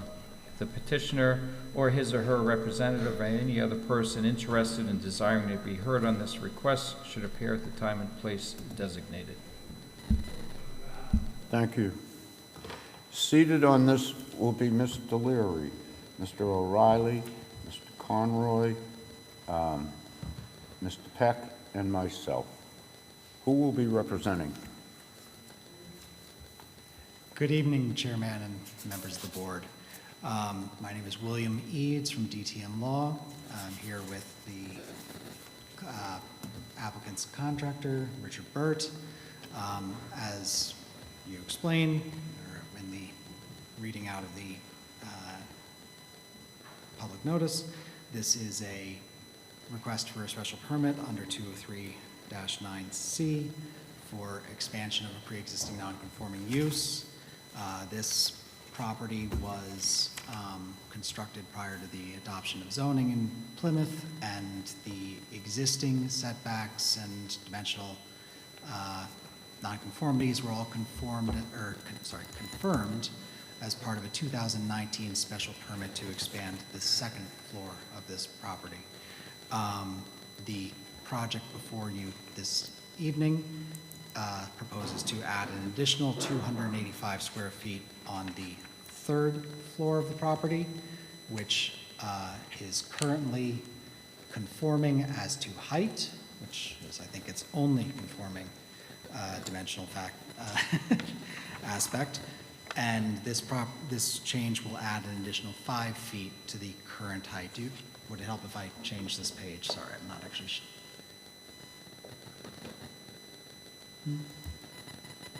Okay. Is it scroll? There we go. Scroll. So, as you can see, this is the current as-built plan, and the elevations, and then, so,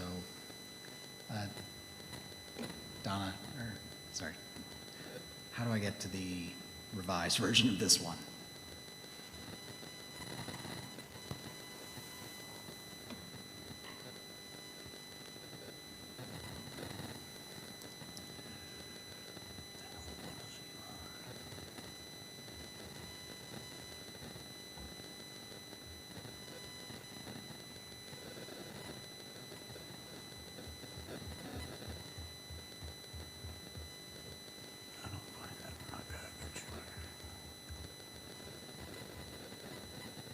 And this plan shows the proposed remodeled floor plan.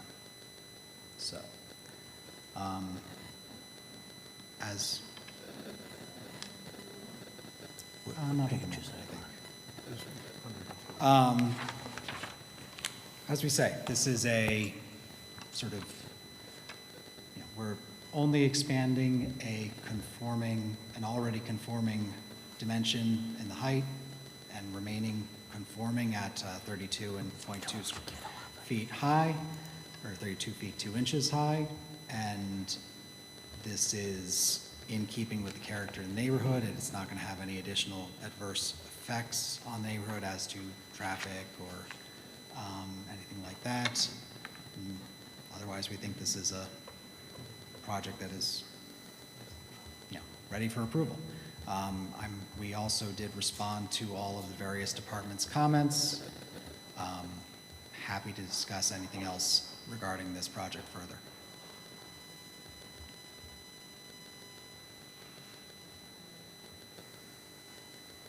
Question.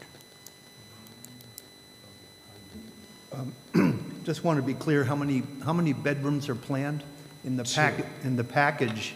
Because in the package it mentioned you're only allowed 2 bedrooms. Correct, and that is why this, as you'll note on this plan only shows 2 bedrooms. There was a prior version that erroneously showed more bedrooms than were actually planned. This is the correct plan. Okay. Thank you. Yeah, because I saw those both in there, which kind of surprised me. The other thing, though, is, to be honest with you, even with the revised plan, you basically have an office area that actually could be bedroomed off by just putting a door. Problem with that I have with this is when we gave you the special permit last time, we were stretching a little bit. Now, again, this particular area and the site, there's not a lot of options for your septic system. If you overburden the septic system, it's an issue. I do have some misgivings on that second area being closed off, but I'll see what the board says. Just to mention or bring it up, and as correctly observed by the Board of Health, it is already deed restricted to 2 bedrooms. Well, I know it's yeah. deep, but that's what I'm saying, but.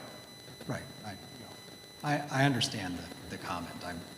The applicant is trying to comply with the restrictions as they exist, and has designated that not to be a bedroom.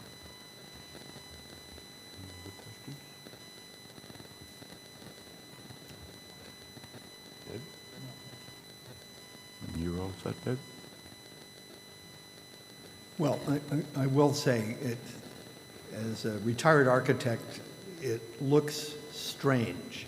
It is so tall and skinny, and it's taller than it is long or wide. So it's just, I think it's unsightly. And, I worry with Michael about the ease of creating a 3rd bedroom, and I don't know how to not do it. But we're not a design review board, so besides just being very uneasy about making a tall, skinny building that otherwise complies, but it does stay within the height, but I just wanted to pass along that just discomfort with the proportions of the building. Okay. Yes, sir? So the fire department mentions that, he suggests that have a fire sprinkler system. Are you installing a fire sprinkler system? No, and I certainly will comply with all steps of the building permit process, and, you know. So the fire department that I rely on says that you should do that. I understand, I don't believe it's an economical choice, and I don't believe it's actually required. If it is. I know, like, so other people that come from us from Whitehorse install sprinkler systems. And so that we've allowed it to get higher up, like you're doing, as long as they install a sprinkler system. So are you unwilling to install a sprinkler system, even though others do? No. All right. So you're asking us for, What's that? no, I'm just saying, so you're asking us for relief, but you're not willing to play ball with what other people are doing for the same thing. Okay, so, This, conferring with the contractors here with me, we'd have to approve it with the homeowners. They haven't all authorized right, that. so I suggest you do that to get my vote. What do you want to do? Can you just hold it for a second? We have these computers, and it's not easy.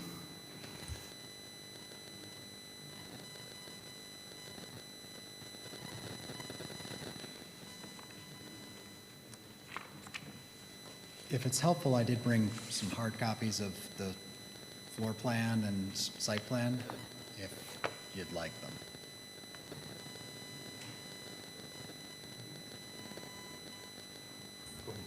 Go ahead. In the 2019 approval, we had one of the three conditions was that the propane tanks had to be properly secured. And looking at the pictures that have been provided, it looks like there's one or two propane tanks in the back of the building. Are they properly secured, or will you make sure they are properly secured? They are and will. They are, or they will be? They are. Okay. Now, and they will. Okay. Just to repeat that on the microphone, they are and they will be, yes. Thank you. Anything else from board members? Have you anything else you'd like to add right at the moment? I do not.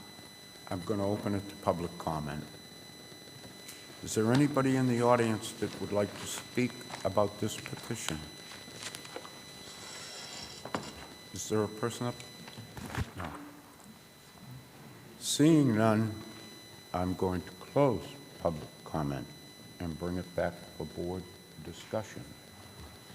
I will start with you, Ed. Am I the first person from here on into the rest of your tenure, Buster, that I have to be the first person to go? Is that the new plan? I'll read first. So I'd like to read what the fire department has said. The densely built-up residential area in and around Taylor Ave creates a potential conflagration risk as access to buildings is insufficient for apparatus and structures are just feet apart from each other, providing for rapid spread of fire to adjoining buildings. This area requires greater initial commitment of the fire department resources, which draws down the manpower protecting the remainder of the town. From an operational standpoint, these structures located in this densely built-up area provides no access to fire apparatus, no fire lanes, very difficult accessibility for pulling hose lines and placing ladders, making the job of a firefighter much more difficult and time-consuming. As this dwelling is an area that poses significant conflagration risk, the special permit shall require the following conditions for seeking support from the fire department. One is the installation of residential fire sprinkler systems. The fact that this applicant is unwilling to provide the fire sprinkler and other applicants have, I'm not going to support this at this time. Yes, sir. Well, I'd have to agree with that. We've had many other cases that come up where we've said we rely on a professional staff. They're professional staff. They offer us their advice and their opinion, and we've relied on them in the past, and I plan on doing the same now. David? I am reluctantly going to support this because I noticed on the updated drawings that they've specifically bubbled putting non-combustible materials on the outside, which we've also sometimes in the past approved. I totally agree that this particular densely built-up area needs special handling, but we've also had applicants talk about the economics of it, and I see that they have taken efforts to keep the outside of the building non-combustible, so I'll be reluctantly supporting it. Michael?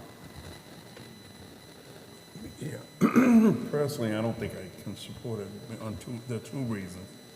The fire and the fact that, you know, that could be easily, if that was totally wide open, you know, and I might be able to, but I keep looking at this and I say, you know, even as far as the fire department's standpoint of view is, does it need a smoke detector? Is it a bedroom or isn't it a bedroom? I mean, you know, it can definitely be made into one. I think we kind of stretched it on the last one, so. I agree. I can't support this either. And my biggest concern is always in that area been fire. I spent a whole day with Chief Bradley a few years ago, and we went through different sections of talking about different sections of the town and what's needed. Some places they want to put cisterns in because there's no water mains or anything, and some place, but we got down to the beach, and I learned a whole bunch about the proximity of houses and what it's like a wicking effect and a chimney effect.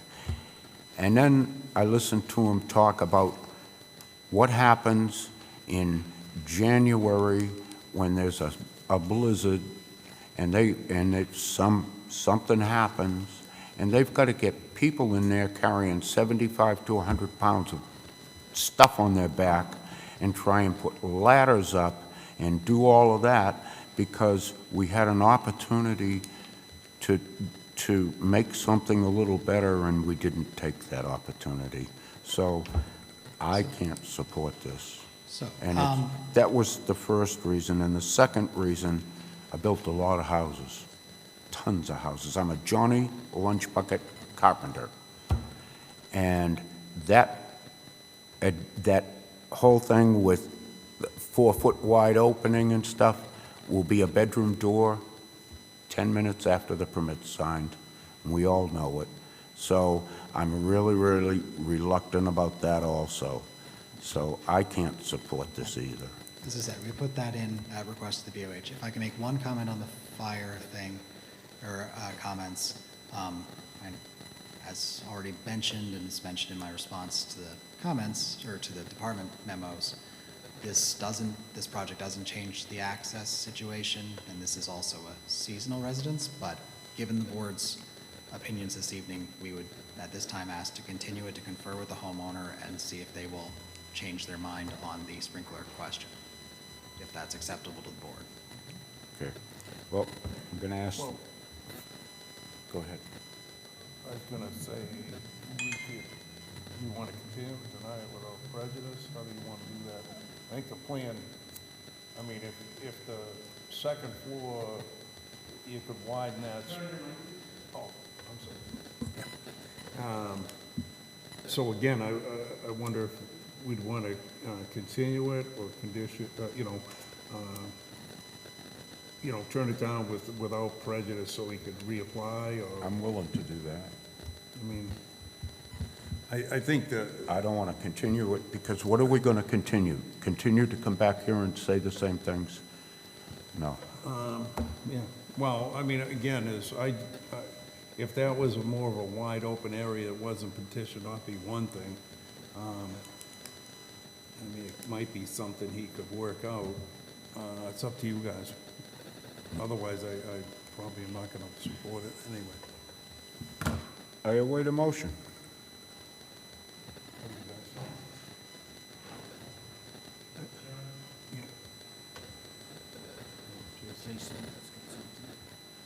Yes, Jason. If the board is going to entertain an approval, I just would ask that in the information submitted, I noted that the height that is shown in this plan is drawn by an architect. And we would like to see the height requirements and details drawn by a land surveyor. So if the board does entertain the approval, I'd just like to see that as one of the conditions to make sure that it's understood that a land surveyor would demonstrate the height of the structure after modification, not an architect. Buster Winqua? So I'm not in favor of supporting this, obviously, but if it does get continued for whatever reason, it says the applicant should relocate the existing generator to eliminate the encroachment onto the abutting property. There was a comment by the, and I know he responded by saying that he has something verbal with the neighbor, but I never go with anything verbal. No. So I'm not in support of this, but I understand I'd be willing to deny it without prejudice. Well, I will make the motion to deny it without prejudice. Is there a second? Case number, Yeah. case number 42, to deny. 4205. Right. And my reason is, joining you, even if they came back with sprinklers, I think some degree of redesign to modify it so that there's not a 5-minute post-permit bedroom created. So have them go back to the drawing board. I welcome the consideration for a sprinkler system, because that's a good thing. But the design needs adjustment. So that's my motion. And I'll second it. Okay, so there's a motion by David and a second by Michael to, well, here we go again. I've always been taught that you cannot make a negative motion, that we have to make a motion to approve, and then it gets... No, because that's a straight denial. They wouldn't be able to redo it. No, we have done it before, is motion. You're right, without prejudice, we can Yes. do that way. Exactly. All right, so I have a motion by David and a second by Michael to deny without prejudice. And what that means, ladies and gentlemen, is that we are not going to approve this case, and normally, if a zoning board turns down a case, and these are just Massachusetts laws, there's nothing, it's not a reflection on us, you can't come back and reapply for a permit for 2 years. But if we deny it without prejudice, then they are allowed to, tomorrow morning, reapply, make some changes that they think might make the muster, and come right back in. And we don't want to stop anybody from doing a project, building their home, doing those things, but we've got to make sure that everybody is safe. So with that, I will call for a vote. All those in favor of the denial? I believe it's a 4-to-1 vote. So I'm sorry, I but... think you all raised your hands. Oh, all right. It's a unanimous vote, so... Not to make it worse for myself. You were... I didn't raise my hand. Yeah, you didn't raise the bar. Thank you, and I'm sorry. We're going to move right along to case number 4206.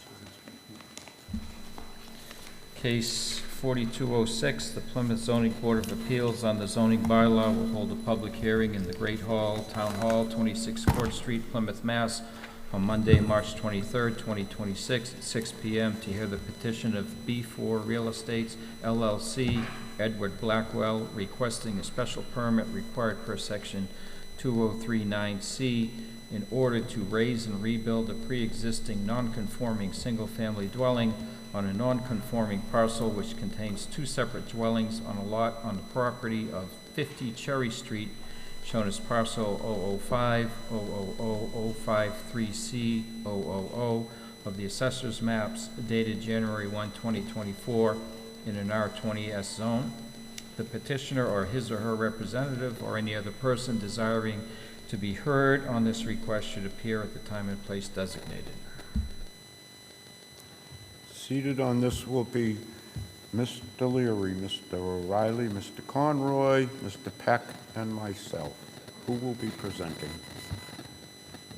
Mr. Chairman, Board, my name is Edward Blackwell. I represent B4 Real Estates. I'm not a big developer, I'm not an attorney.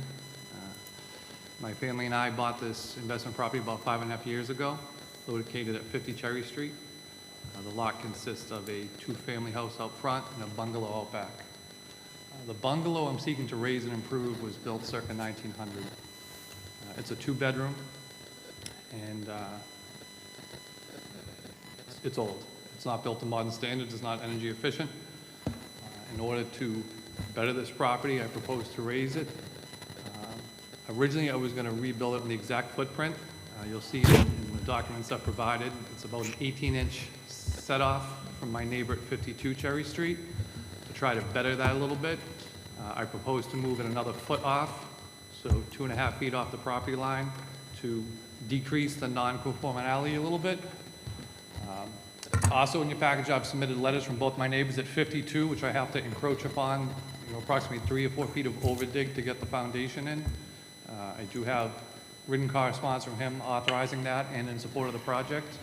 Also, my other neighbors at 48 Cherry Street, I do also have a letter from them they wrote in support of the project.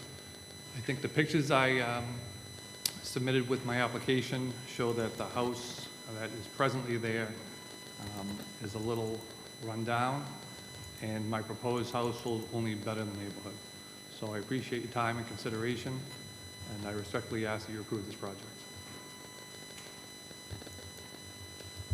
Thank you. Board? Any questions? Preliminary? No questions. I thought it was a very good package. I thought between the pictures and the communications with neighbors, it was very well done. So, no questions. Did you say you're encroaching on your neighbor's property? Just for the overdig, temporary. My neighbor at number 52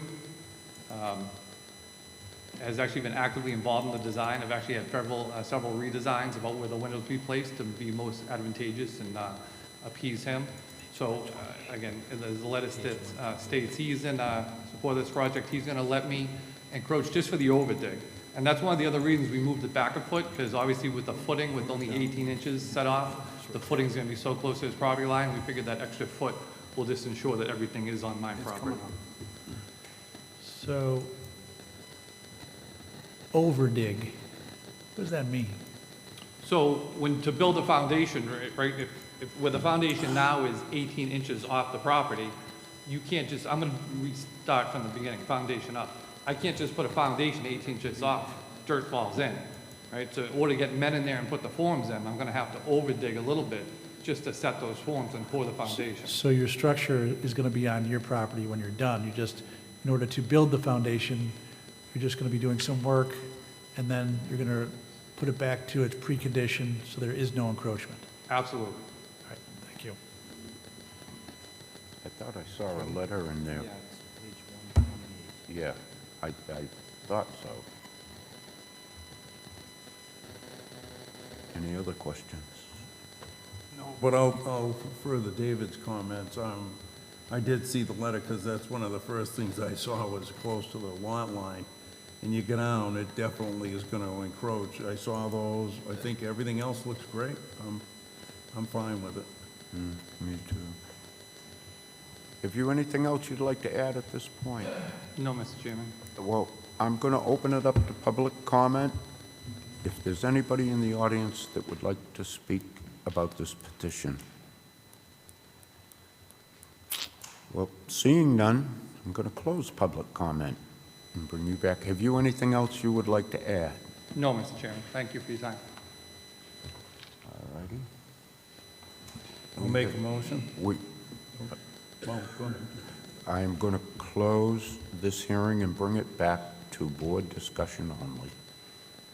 Ed? I'm fine with the proposal. Same here. Me too. Michael? So I'm going to make a motion. Please do. Motion to approve case number 4206 with the 6 conditions. Second.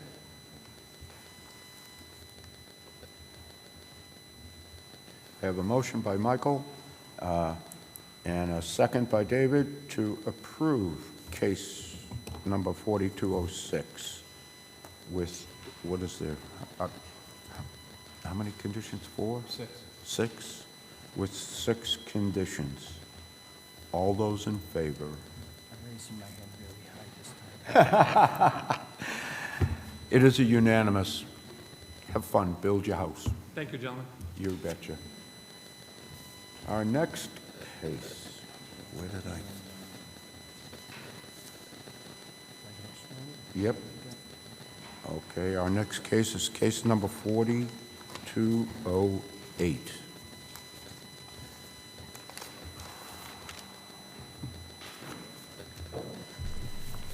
Case number 4208, the Plymouth Zoning Board of Appeals on the zoning bylaw will hold a public hearing in the Great Hall, Town Hall, 26 Court Street, Plymouth, Mass.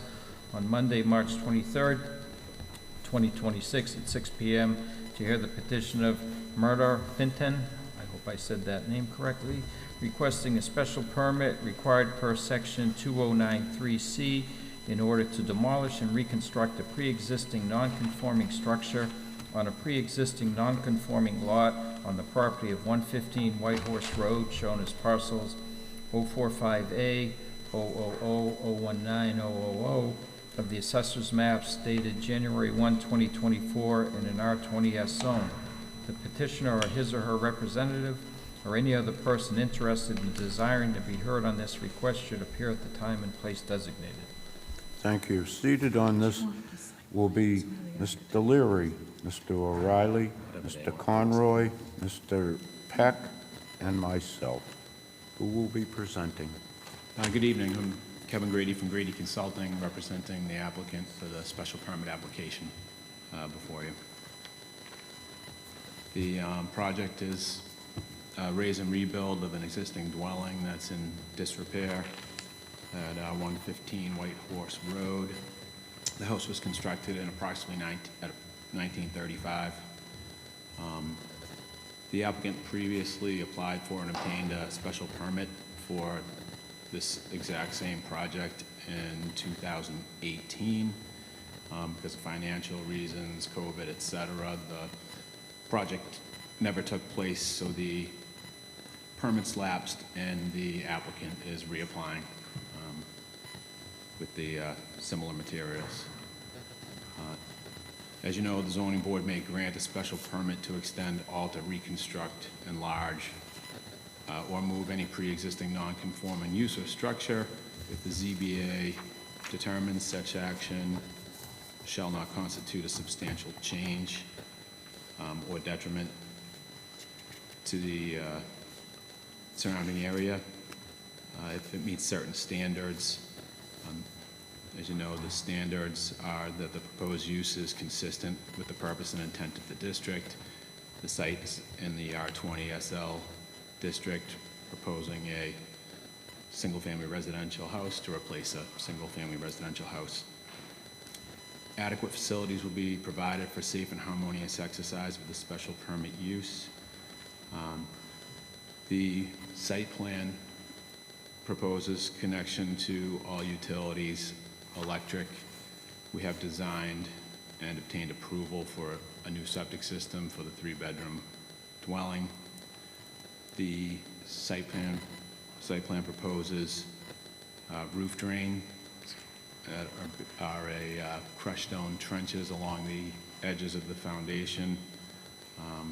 The downspouts are plugged directly into an 8-inch pipe, and then that discharges to a crushed stone trench, which will infiltrate storms. So we're actually going to improve the runoff capabilities at the site.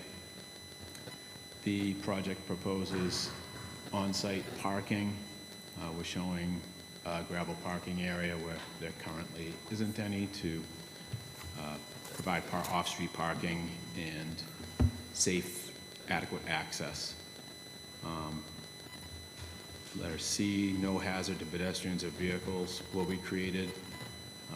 Again, we're proposing parking on the site in the yard area to the east. They have an existing curb cut, so there is adequate access.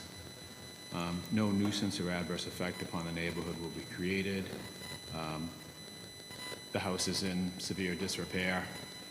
The applicant is of the opinion that this raise and rebuild will improve aesthetics and improve the quality of the neighborhood.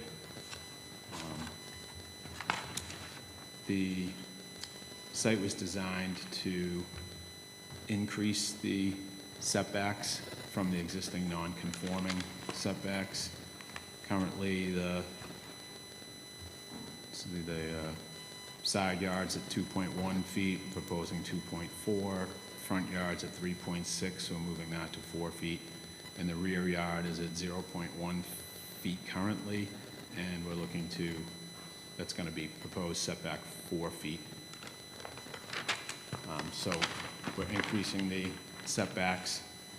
It's a tight lot. It's only just under 3,000 square feet, and the proposed building is basically in the same footprint as the existing building.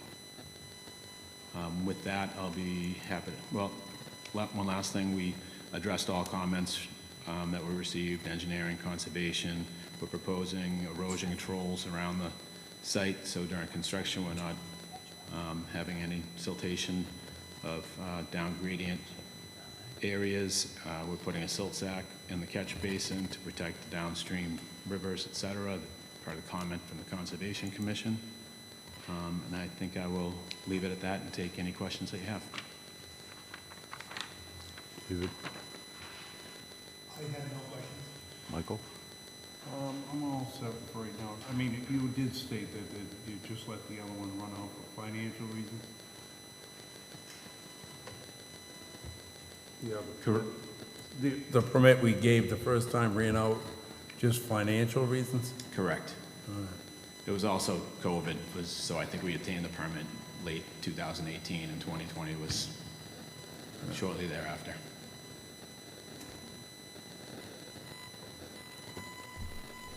No questions. No, I've driven by that piece of property quite a few times. It looks like it could use a little renovation. This plan can't be turned into an extra bedroom. Good layout. Yeah, here we go again.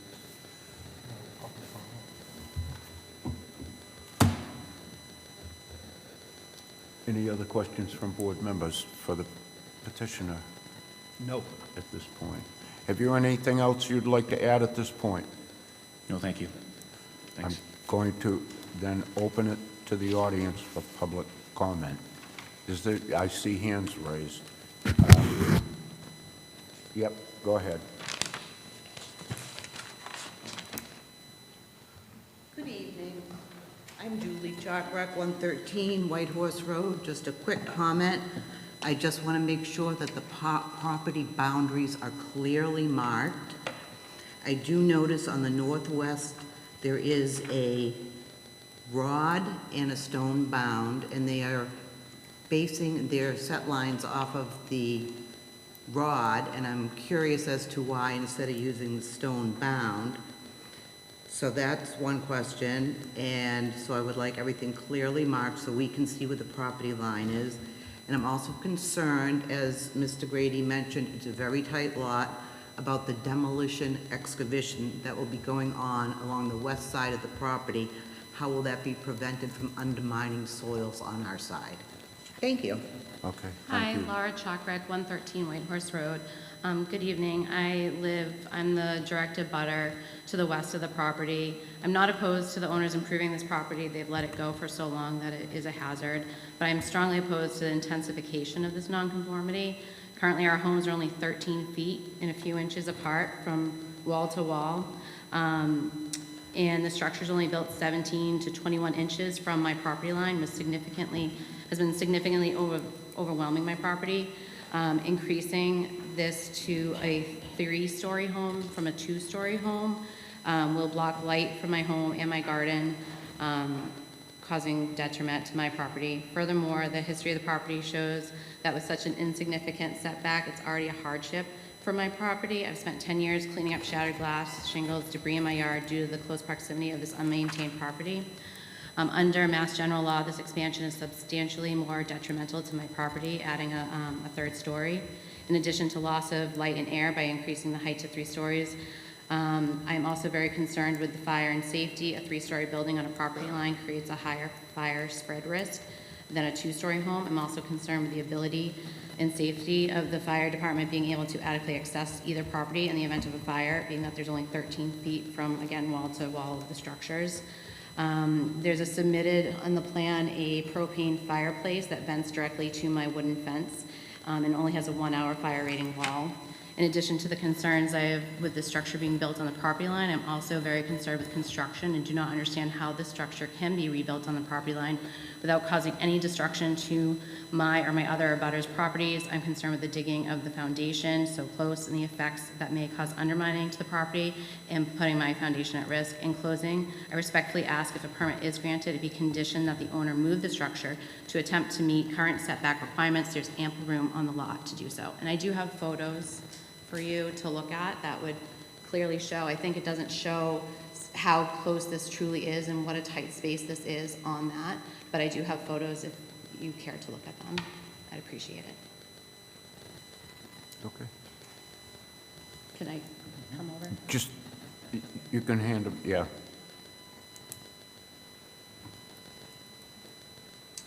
In all these photos, my house is to the right and 115 is to the left. It's the light blue property in disrepair. And the fence is my fence built on the property, on my side of the property line.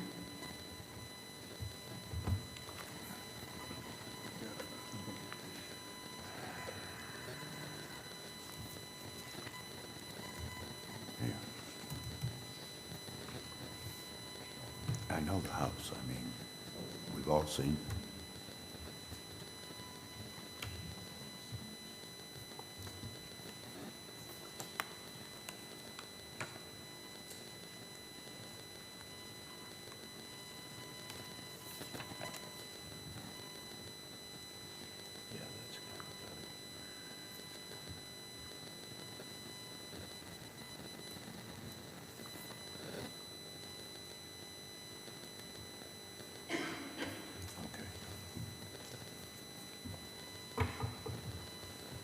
All right, thank you.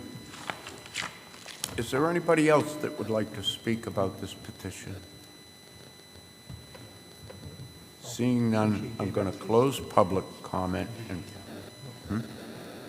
and bring it back to the petitioner. Have you anything else? Oh, I'm sorry, I didn't see you. Please come to the microphone. It's getting late and I'm old. Hi,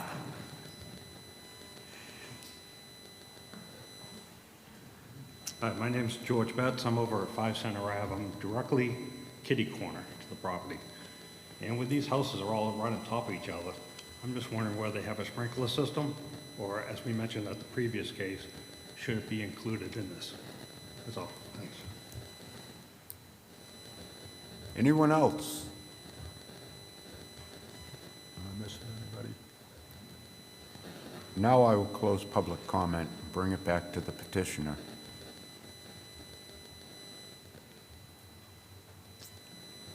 I'm sure you've sat here this evening and listened to some of our concerns about dwellings that are just right on top of each other, and about our fire concerns, and sprinkler concerns, and all of that.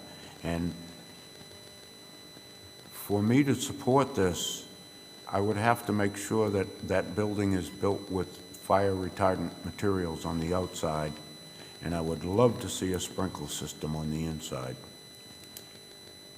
But that's me. And I will, what do you have to say to that? I think we can use fire retardant materials on the outside. I think that's pretty common. I don't think my client is here for me to answer the question regarding the sprinkler system and the cost associated with that. I did not see a comment from the fire department requesting a sprinkler, as they had commented in the White Horse Beach previous application. I understand. But you can't blame us for trying. I certainly cannot, nor the neighbors, I understand. You know, and I look at it kind of like this. I want to go to bed at night and feel safe, number one. And number two, if I want to sell my piece of property, look at the upgrade and look at what it brings value to. But that's me. Have you anything else you would like to add to this? We're happy to stake the lot line. We can make that a condition. We do have a detail on the plan in the lower left corner that proposes sheeting to hold the bank of the excavation if needed. The excavation's only 4 feet deep. It's a crawl space, so it's not a real deep excavation. The height's conforming with the bylaw regulations. We're not asking for any relief on that. The demo will conform to all local and state requirements. The building department will make sure of that. The fireplace will have to meet setback requirements under the building code. It will be part of the building permit application. With that, I'll take any questions. Yes. So one line from the Conservation Commission says, staff does recommend the applicant install appropriate erosion control barriers along the roadside edge of the property. Is that what you just referenced? Yeah, we actually had them initially. We added a little bit more, so there is silt fence proposed around the property during construction. That's basically the red line around the perimeter. And then there's a silt sack proposed within the down gradient catch basin. So if anything was to get beyond the silt fence, it would be captured by the silt sack. All right, thank you. Thanks. It is awful close, but it doesn't appear you got much room to move it, from what I can see with the septic system. But Correct. we ask that you take into consideration the concerns of your direct abutters, both in the demolition and the construction. Correct. Okay, Just so, preliminary questions or thoughts? yeah, well, one of mine is, you stated you would do the lot line. I'm gonna definitely make that a condition on the lot line. Plus, I'd like to well, we have the, I think it's 6 conditions anyways, that are on the plan, from the planning department. And also, I think I want to put another condition on there that any damage done to the adjacent property be repaired to the previous state, or whatever. Yep, that makes sense. Okay.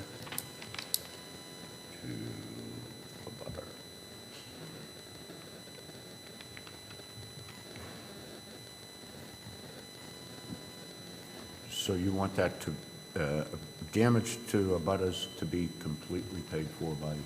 Well, I want him to repair any damage Yeah, that's done there. completely to a repaired, all previous- right, I'll pay. To its previous state.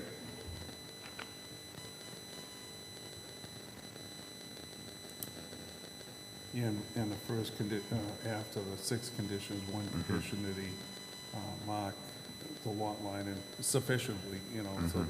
So there's going to be 8 conditions. Right.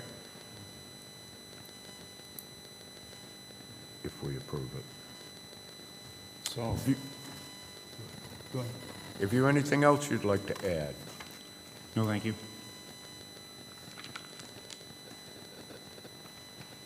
Okay, So I'm going to make a motion. go right ahead. I'm going to make a motion, we approve case number 4208 with the 6 conditions listed. 8. Well, the 6 on the planning board and the 2 extra conditions, so a total of 8 conditions. I'll second.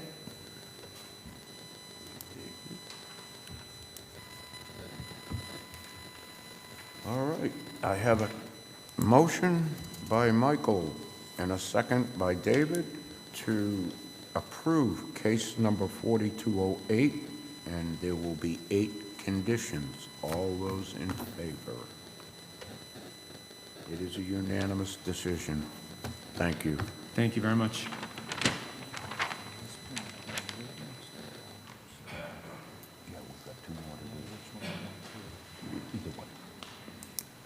Pick it. Okay.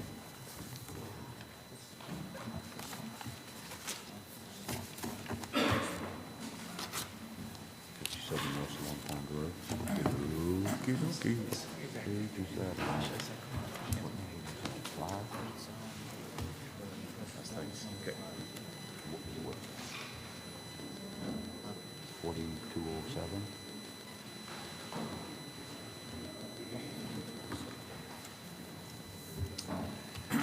All right, we have another case number 4207, and I will have the clerk read the advertisement.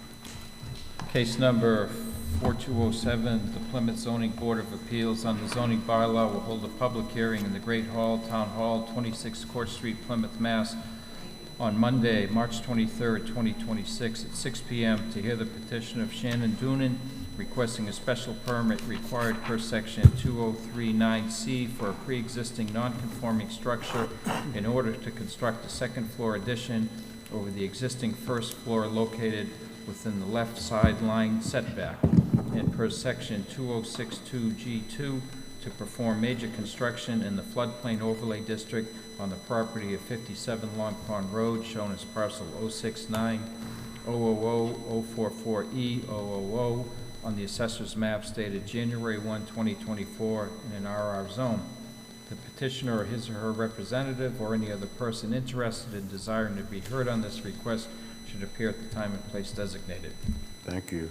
Seated on this will be Mr. Peck, Mr. Conroy, Mr. O'Reilly, Mr. Leary, and myself. Who will be presenting?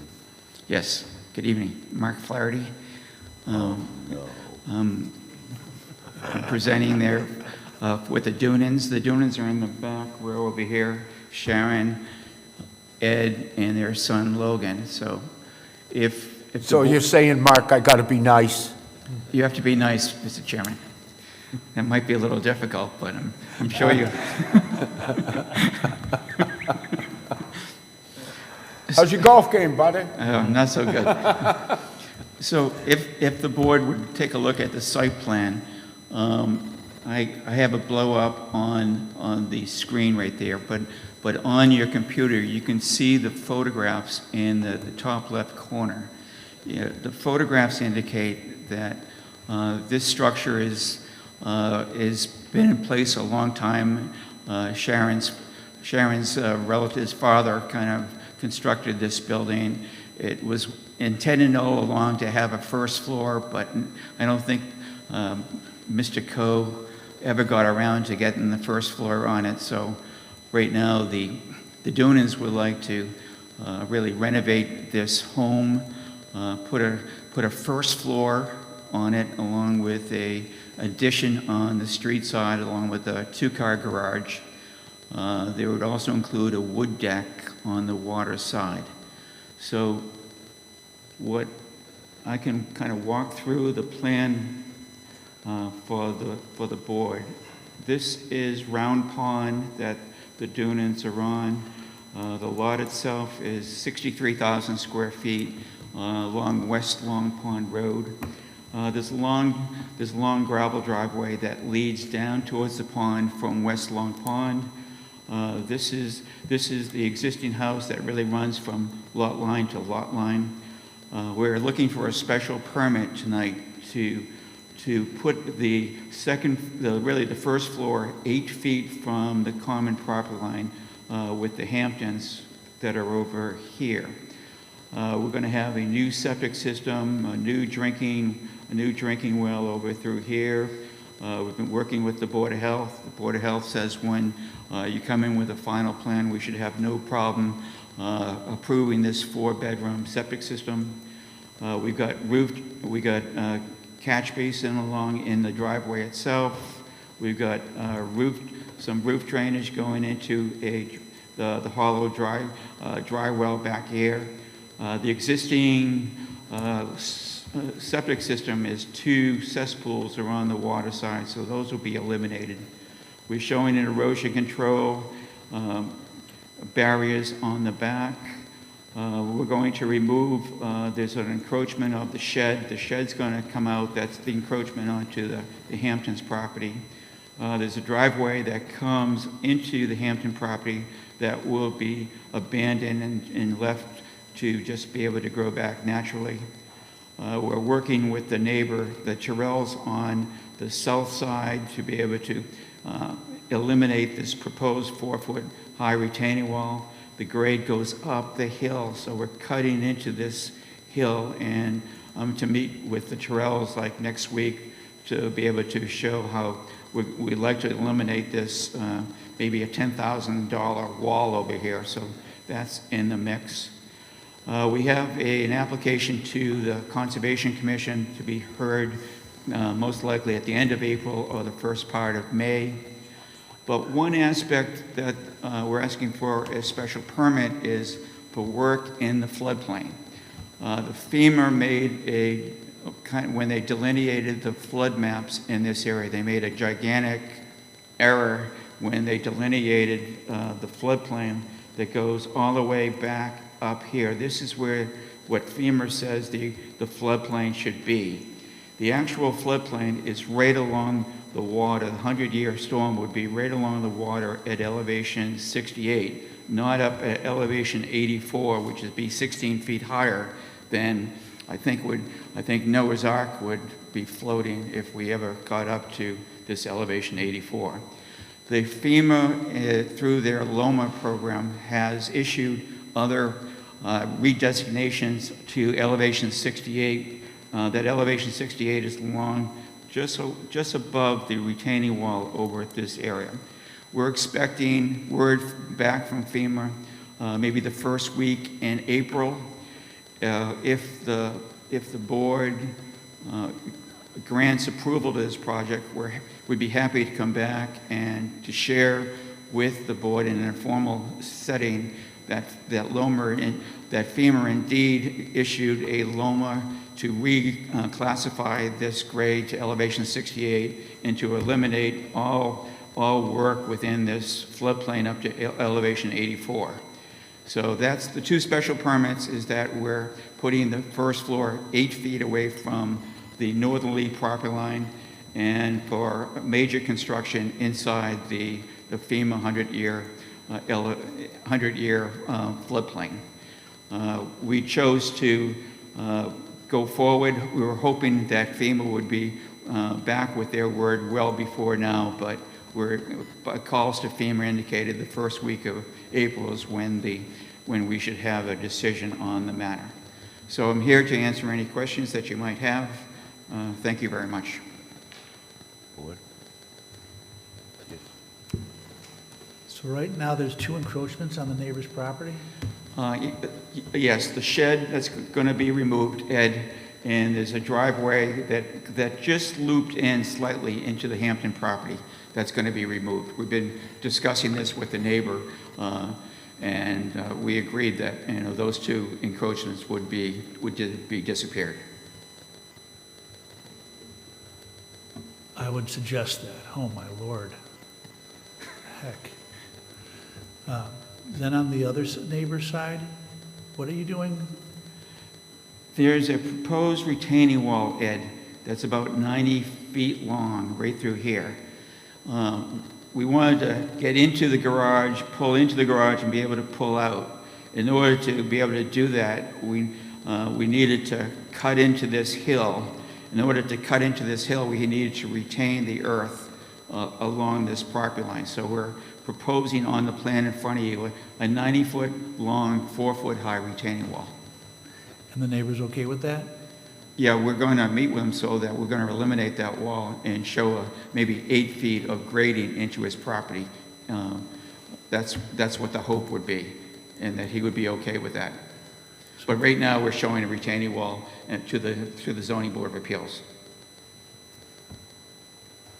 So you would be amending your plan if the neighbor agrees?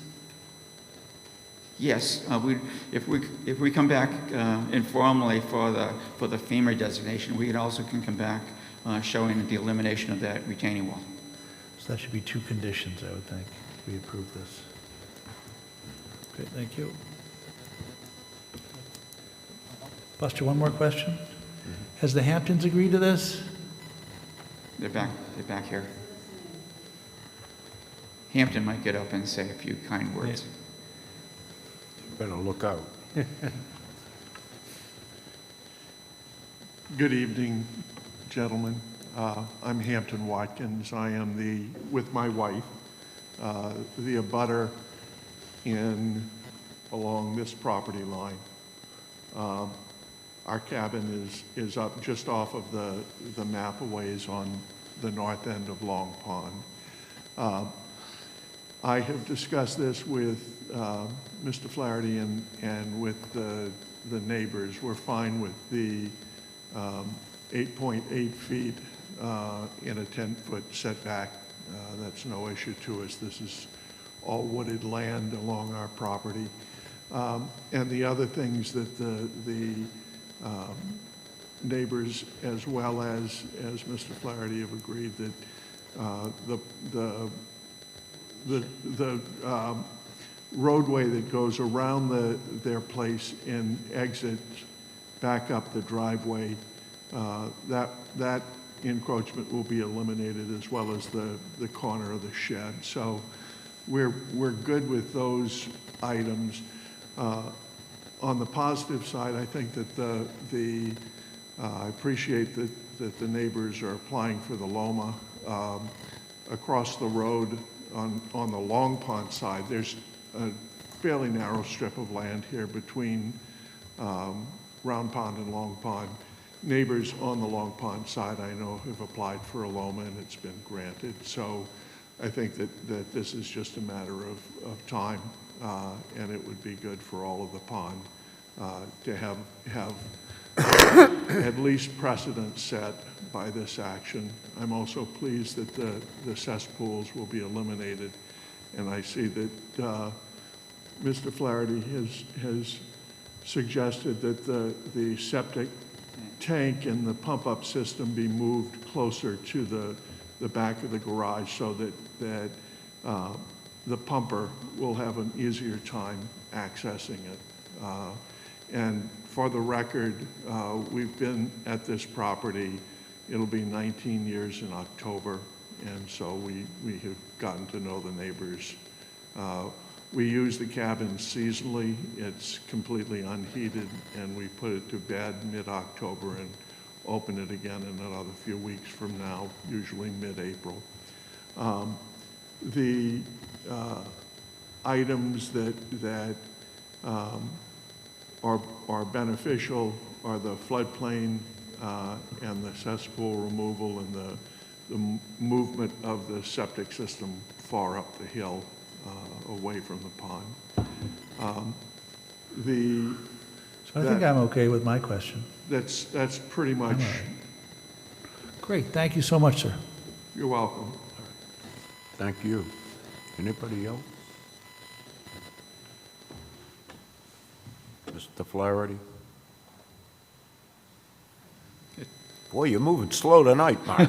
I didn't know if someone else was going to be able to get up. So So the two special permits, 8.8 feet for the first floor off of that, and work within the 100-year floodplain. I'm hoping that the board will grant those two special permits, with the idea when I get the LOMA back, I would come back informally to show to confirm to the board that indeed the FEMA has changed the floodplain to, instead of 84, it's going to be 68. Okay. Jason? If we condition this that you can't issue a building permit until we find out where the 100-year flood zone is, are you comfortable with that? Yeah, absolutely. Okay. Okay. Mr. Chairman, Yes. I have two questions. Please. One is, in the documents we had, there was an observation that there might be a deck that might need a post facto approval. Yes. Please tell us about that. We're working with the Dunans to say that conservation absolutely positively wants this wood deck by the water to be removed, and the Dunans are okay with that. Okay, so the deck's coming out. Yep. And the second thing is, the fire department talked about wanting to have 20 feet clear to come in, and looking at the pictures, I'm not sure there's 20 feet clear between some of the trees.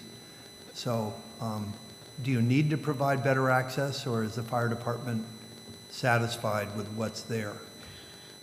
My thought is that the Dunans, when they live here full-time, are going to improve the driveway coming down the hill off of West Long Pond, making it easier for the fire department to respond, as well as other emergency vehicles to be able to respond to any kind of calls that would happen down through here. But the 20 feet, I'm not sure what they're referring to. The 20-foot clearance is going to go into the Hamptons property as well as Terrell's property. The house is 8 feet off one property line and 10 feet off the other, so the 20 feet is not possible. Well, I don't think they were asking 20 feet between the buildings. It was, the road getting in there.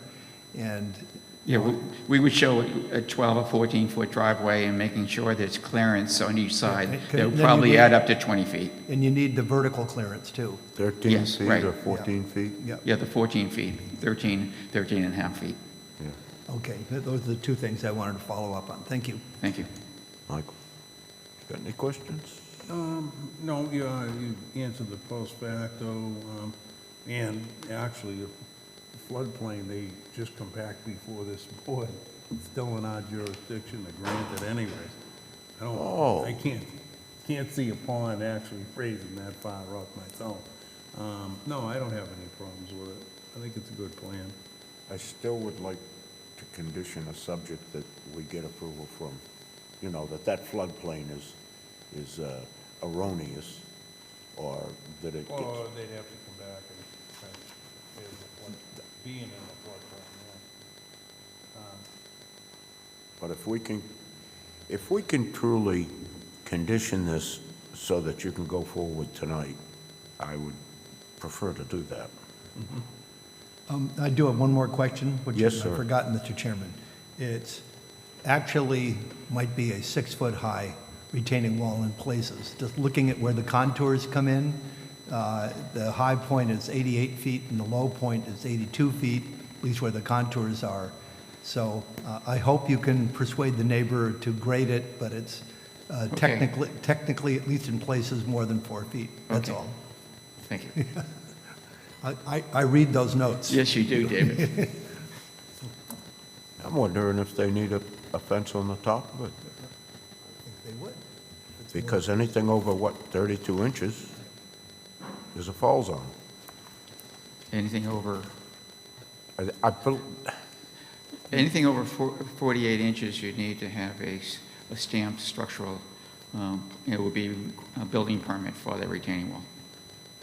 And so you're saying 48 inches? It would be pretty close to 48. And I'll make sure the contractor gets below 48 inches.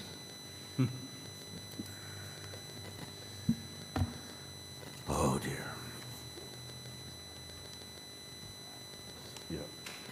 All right. Any Any other questions for Mark? Yeah, I'm gonna do that now. You all set for a minute?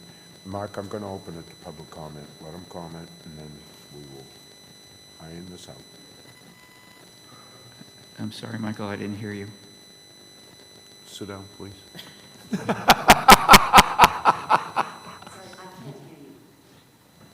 Tell me to sit down. Is there anybody in the audience that wants to talk about this petition? That we've done this already, but is there any other questions? Because if not, I'm going to close public comment. I'm going to bring it back to the board for board discussion. You have nothing else, right, Mark? No. Come on up.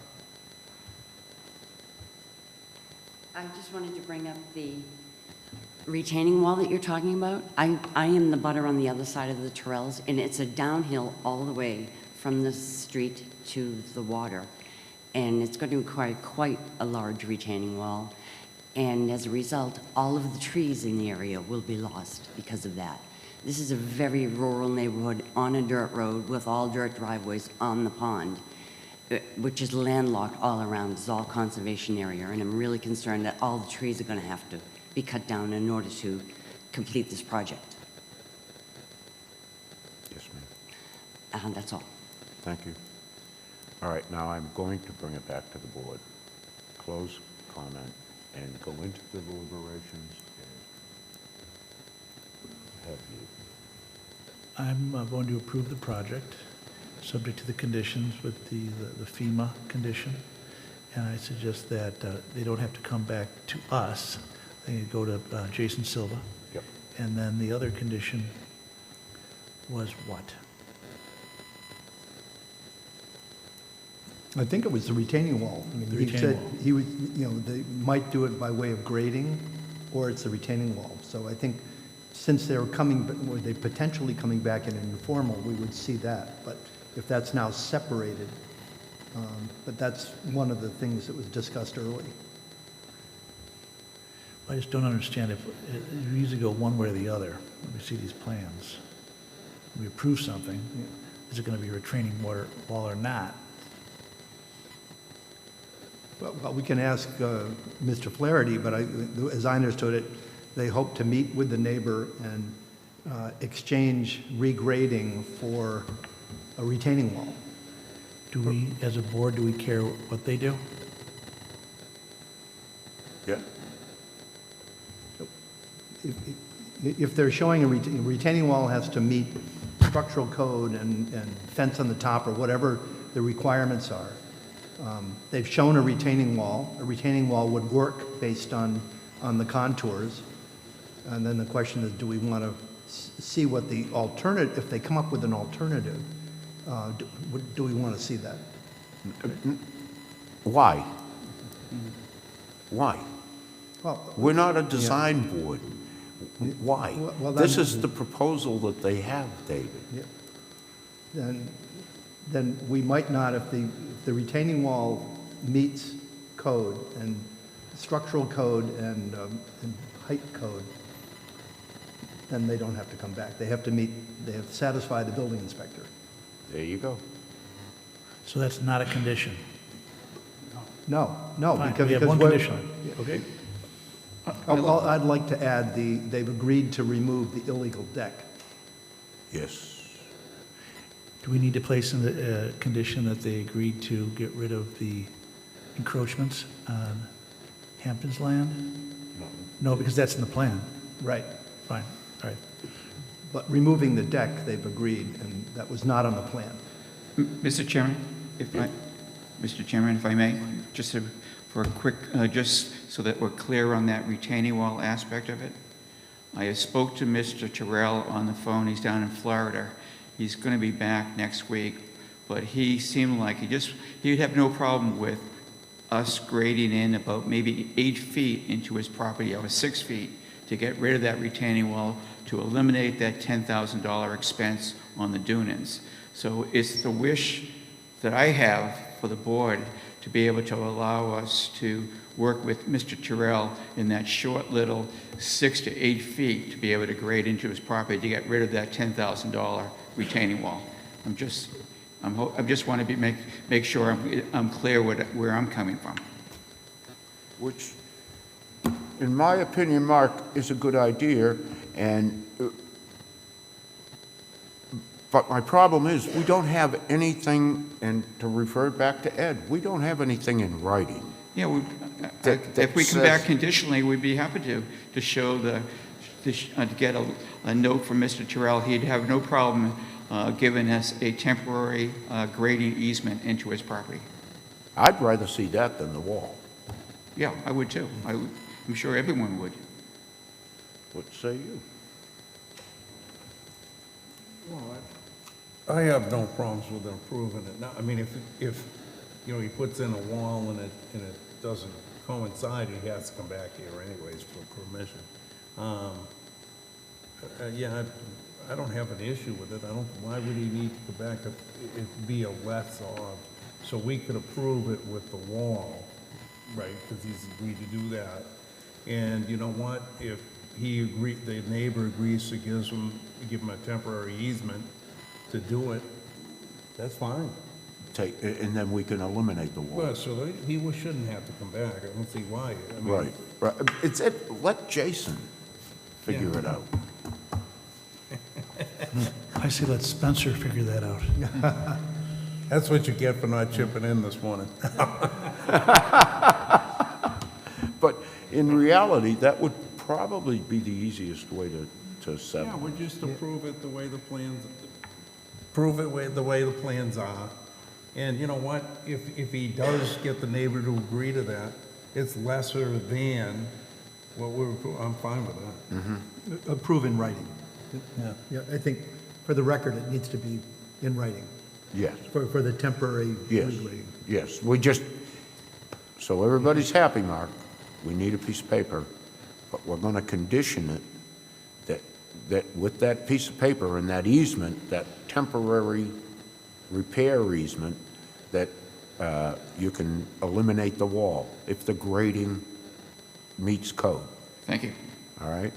And the second thing is, we want some kind of relief about the flood zone. Yes.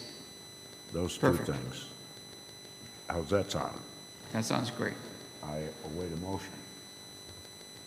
All motion, we approve case number 4207 with the 4 conditions listed and 2 extra conditions that we just mentioned.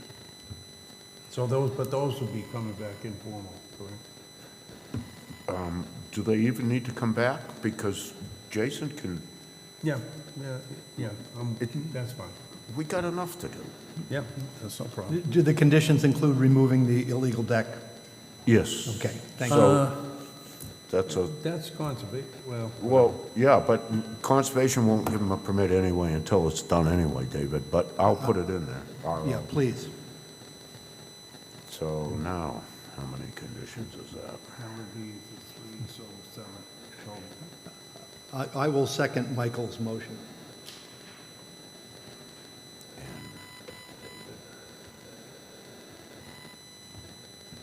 I just want to write this down, Mark. Remove.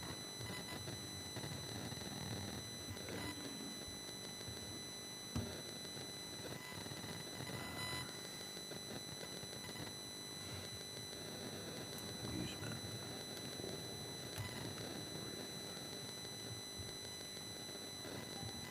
Okay, I have a motion for case number 4207 by Michael and a second by David with 7 conditions to approve case number 4207. All those in favor? It's Yeah, unanimous. thank you. I didn't bite you, Mark. No, you didn't. You were very kind. Ladies and gentlemen, we play golf together a lot, or not as much as we should. We have one more case? Hmm? Yes, what number is that? 4204. Right. And that's page 30.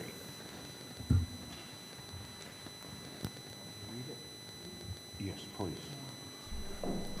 Okay, case number 4204, the Plymouth Zoning Board of Appeals on the zoning bylaw will hold a public hearing in the Great Hall, Town Hall, 26 Court Street, Plymouth, Mass. On Monday, March 23rd, 2026 at 6 p.m. to hear the petition of Michael and Kelly Dunphy requesting a special permit per conditions of dimensional table footnote 2 in order to build a 22-foot by 40-foot pool house with a 12-foot by 22-foot gazebo for entertaining and storage with a side setback of 15 feet and combined 30-foot side setback on property of 4 Brown Bear Circle, shown as parcel 048-000-018-001 of the assessor's maps dated January 1, 2024 in an R25 zone.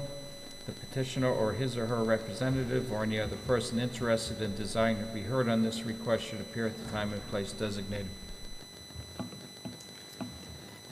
Good evening, Mr. Chairman and Board. My name's... Yep. Please. Seated on this will be Mr. Leary, Mr. O'Reilly, Mr. Conroy, Mr. Peck, and myself. And your name, sir?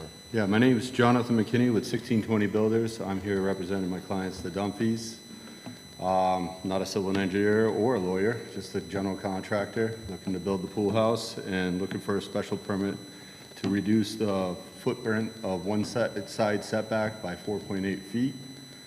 We have plenty in the front and plenty in the rear. We're looking to build the pool house, storage building, and the pool, 16 by 32 pool. And it's 1.5 stories tall, and it's basically for entertaining and lawnmowers. Okay. Tell us some more. What's that?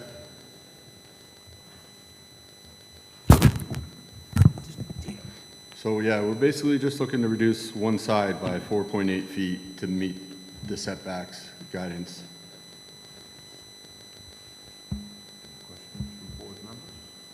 We've met all the conditions that were sent to us, the 7 conditions that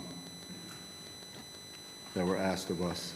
We do have silt fence all around it, erosion control, and when we're done, we'll have a privacy fence and chain link fence for safety.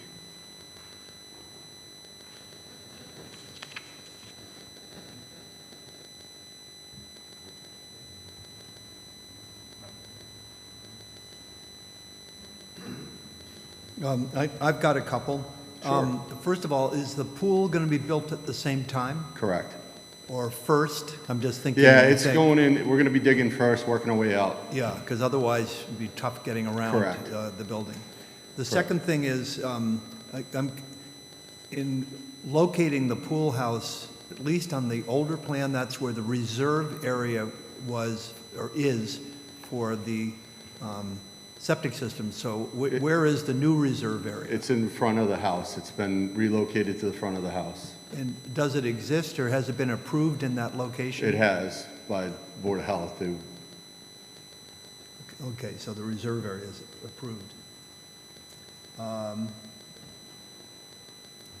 And, in the DPW, there was, you need to take care of, all of any drainage on the property. Correct, dry wells. Yeah, which is good, I saw that, but looking at the pictures, it looks like there's a gentle slope across that land. I mean, do you need something at the lower edge of the slope? Then, again, that's based on the pictures. Okay. On the east or west side, or on the rear south side? Just wherever the Wherever slope it's slopes. okay. Yeah. We can do plantings and some drainage. Or maybe a slight swale or something just to intercept. Not a problem. Okay, those are my questions. Well, I did notice, and I believe it was the engineer input, they actually wanted to see the abutters' houses, who's close to the area around the pool, their septic systems. way farther setbacks. I mean, to draw that all in there would be, I don't see the need or necessary, and I believe that, if I'm not wrong, Spencer can correct me, that 2 permits got crossed at one point, and that was put on, and it was taken off at one point. So there was another pool house that was going up front, and they crossed the addresses. The address on this is still incorrect. It's 4 Brown Bear, not 9 Brown Bear Circle.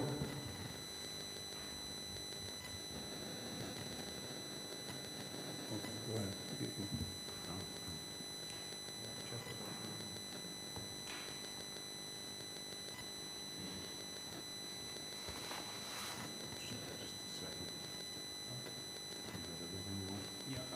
Yeah, go ahead. All right. And you all set in? Okay. Have you anything else you'd like to add to this right at the moment? No, just trying to make my client happy and make a living. That's all. Okay, I'm going to open this to public comment. Is there anybody in the audience that would like to speak in favor or against? Please, sir, your name? Good evening, Mr. Chair. Good evening, Board. My name is Christopher Davidson. I represent the direct abutter. I actually have a letter that I'd just like to enter into the record, if that's okay with you. I tried to email it earlier tonight, but I don't know if it got through. Well, it's highly unusual. I'm going to allow you to do it, but I'm going to tell you, we're volunteers, and we have hundreds and hundreds and hundreds of pages of stuff to go through. And for somebody to come in the last minute and want us to start reading their evidence is not a good presentation. I understand, and I'm not going to really work with that. It's 3 pages. This is to protect my client's We're going to rights. sit and wait while we read those 3 pages. Okay, I can do that. Give them to her, please.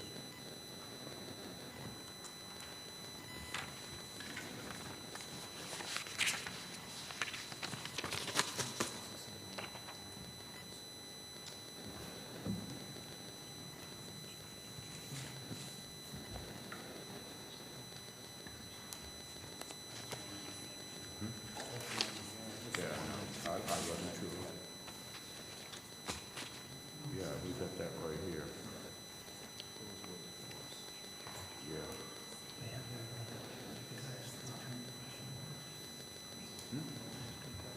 Yes, please. Ask along. So, Counselor, so have you read the planning board report? Yes, I believe I did. So I'd like to compare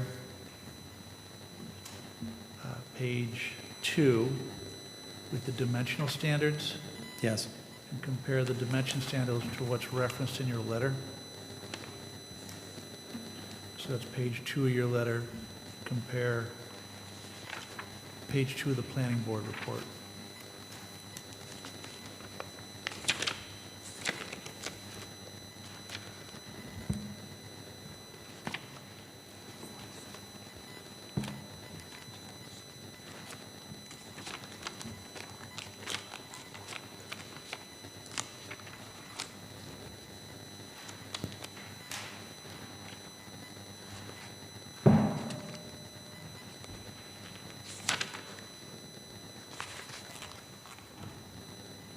Thank you. Denise, thank you for your kindness to our applicant here. You're so nice to him. Good job, Denise.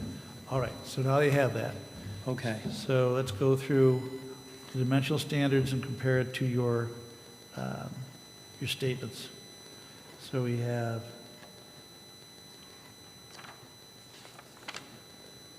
required and existing.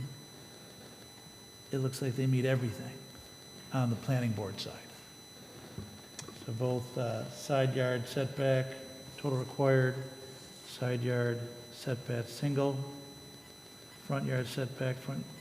So your statement here is the plan undeniable shows that from the foundation of the dwelling, 23.9 feet from the rear property line. Yeah, so it's the rear setback, which is not addressed in that table. It's in the It's in the bylaws, and it indicates that it's got to be, So I have the bylaw in front of me.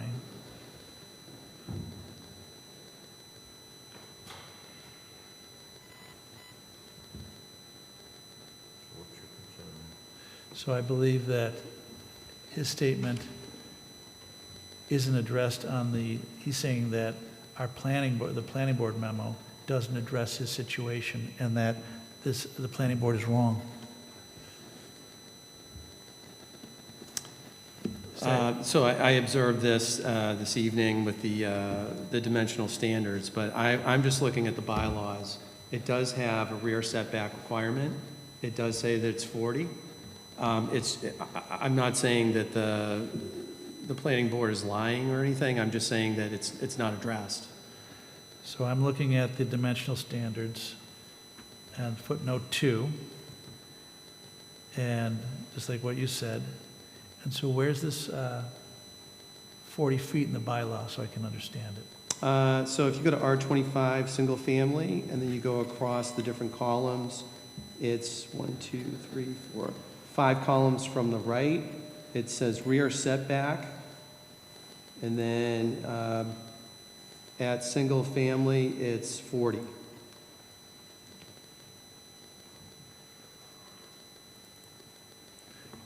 Jason, can you comment on that? He's referring to the dimensional charts.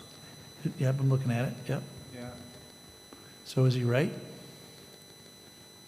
I have no idea what he's trying to apply that to. We've already made the determination in our office that the two references on this structure are both side setbacks.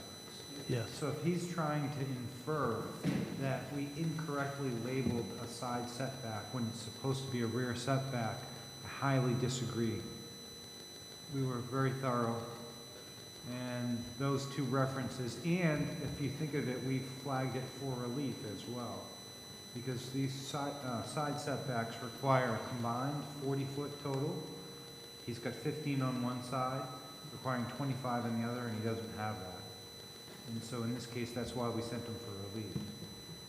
He has only 15, meaning that he's deficient 10 feet, not 40 feet. It's not a 40-foot setback. If I could just clarify. Total of 40 feet on side setbacks with a 15-foot minimum. There is a rear setback applicable. I'm not looking at the chart right now. Yep. But in this case, I think it's like 80 feet or something like that. 85 foot. Yeah. It's 85 feet. That's the pool. Excuse me. I'm sorry, even farther to the building. So the rear setback is not anything of any relief required. So what I was looking at was the criteria under footnote 2. It says building setback may be reduced by special permit provided the principal structure meets required setbacks and upon the following SPGA findings. So I read that the principal structure has to be the dwelling. It's got to be the house. So you have to make sure that the house is meeting the dimensional requirements. The rear setback for the house is at the number I left. I think it was 23 point something or other, but the requirement is 40. So my point is that you first have to look at the residence to see that it meets all the dimensional requirements, and then you can look towards these three criteria, which I was going to address as well. So my point was you can't get to that portion of the analysis because the primary structure being the residence doesn't have adequate setback to start with.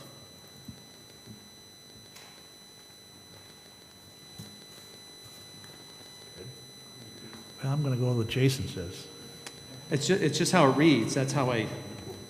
My feeling on what you just said was, if it was inadequate in the first place, we're making it even more inadequate. And That's correct. We can't do that. That was going to be my point tonight. It's already non-conforming structure lot, and it's going to be further non-conforming by allowing for the special permit.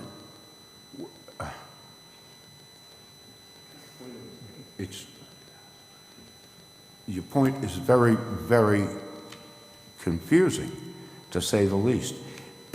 I maintain that the nonconformity, we can't increase the nonconformity, I agree.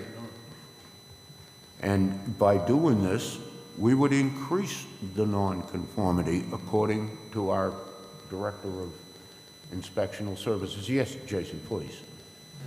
To the best of my knowledge, this house was built in conformance with the town of Plymouth regulations. It received a building permit. It's not an illegal structure, wouldn't constitute it that way. It was built through either a subdivision rule or regulation or approval not required or something like that. And so the setbacks comply on the main structure. This, I will put it very simply. This relief is properly before this board. If this gentleman would like to argue that this relief is not properly before this board, he has the right to appeal this decision just like anyone would. So if he's trying to bring up something incorrectly done in this meeting, the board can entertain that if they should, but he's purporting a procedural or an error on our behalf, which is absolutely appealable. But Sorry. So I'm looking at the plan that they submitted in their application where they're putting, it's right here. So if you go to existing dwelling, you go to the bottom left corner, and you run that down to the property line, it says it's 23.9 feet. That's supposed to be 40 minimum. That's my point. That's the rear setback. And my point is that it's pre-existing non-conforming, and I am not going to allow it to become more pre-existing or more non-conforming. It's going to stay pre-existing. That is the reality of it. Mr. Chairman, this is, the gentleman at the microphone is incorrect. I agree. I understand we disagree. That's fine. I'll move on. So looking at the three criteria, the proposed structure will not negatively affect abutting uses and buildings. There's no plan here that actually shows where my client's house is, but it's basically right on top of it. You could go about 3 feet off of her back walkway patio and you're on the property line. There were trees that were lining that whole division between those two lots. They ripped them all out in November. They ripped out trees that are in a buffer zone. There's a 20-foot buffer zone under an order of conditions that they took out to do this. That's going to be another issue, and that's an issue that we have to bring up with the Conservation Commission because they violated the order of conditions. This is negatively impacting my client because this is an entertainment compound. They have literally shoehorned everything down the side of the property. There's a shed, there's a gazebo, there's a pool, and there's a 2-story pool house. There were suggestions that were made by, believe the building inspector, and I made a note of it. And it says, they basically say that this looks like it's a dwelling. There's a kitchen, there's a bathroom, there's rooms with closets. This all resembles living space. That's a second dwelling on the lot. It's illegal and you can't do it. There's a fence around the pool. That's prohibited. This is part of a trust association. It was a subdivision. There were 7 lots. They had restrictions and covenants, and they are not supposed to be putting fences up there. They also have the restrictions for those trees that they took out just to do this very project. Putting aside the fact that this is going to be an entertainment compound, it's going to have increased noise, there's no privacy for my client, and again, you don't have any pictures to actually see how close this really is onto her property. There's pool lighting, there's evening use, there's going to be an elevated second story with vantage points over my client's property. She's had enough of this. They've had people out there tenting on the lawn, and then she's smelling marijuana at night, and she can't even sleep. This has been happening for years at the property. The proposed height is unreasonable. It's essentially a dwelling. As I said, it's got a bathroom, it's got utilities. This is not a modest structure. This looks like a compound. They have used almost every square foot in this lot to build out. That's not what this is. This is like a pigtail pork chop type lot.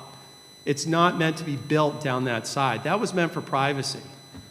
That's why there's only 7 lots that are in this subdivision. So when you think about it, you've got shed, gazebo, pool house, pool. They're all running right down the side. She's got to see all that now. It's a vertical wall, it increases shadow, visible dominance, it allows overlooking into her property. She's not going to be able to make use of her property in the future because she's had these past events. I mean, what do you think is going to happen in the future events? They're going to have everybody over at this place. There is nobody that's in this subdivision that has a pool house or a pool. It's going to totally change the character of this neighborhood. There's a reason why people bought in this neighborhood. They didn't buy for this.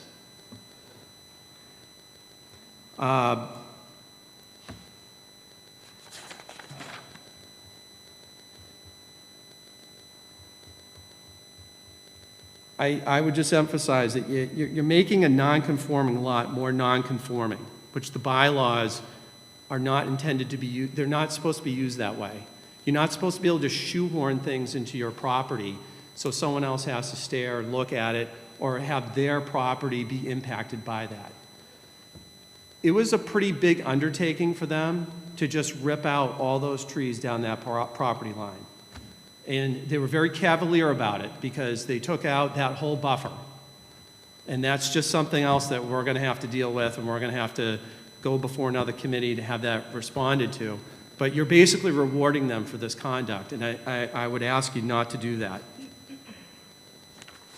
And again, I'm not sure if the ZBA has everything in front of it, because there are covenants with the town of Plymouth. There are things that are out there that need to be reviewed, and they're not in front of the board.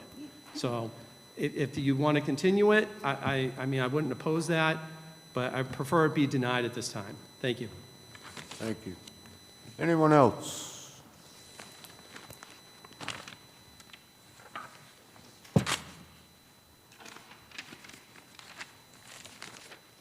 Yes, ma'am.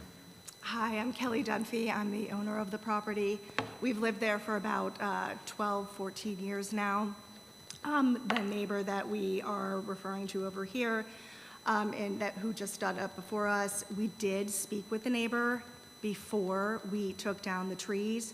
We asked her and I told her what we were planning to do, and she was very supportive of it at that time. In fact, she even told me how good luck, and that she understands when she was building her patio that she has with a covered space behind it, that she ran into similar issues with the zoning board. So I am surprised to see such opposition of this structure here today.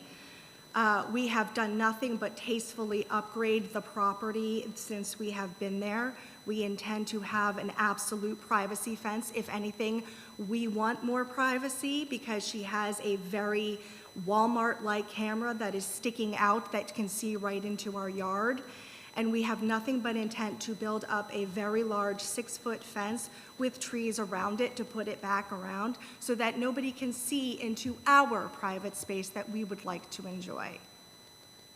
It is not a 2-story building. It is a pool house with a loft space at the top and an area in the front so that we can store our additional items that we cannot, because our house is already small and does not offer a lot of storage space.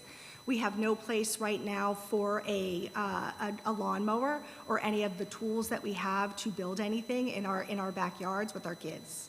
So that is the intent with the closet space that he refers to, or the additional storage space, so that way we can put things away.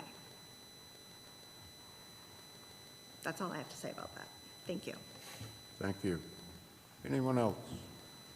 Seeing none, I'm going to close public comment. Oh, I'm sorry. Go right ahead. My question's for this gentleman here. Where's the buffer zone that he's talking about? Because to my knowledge, the buffer zone is only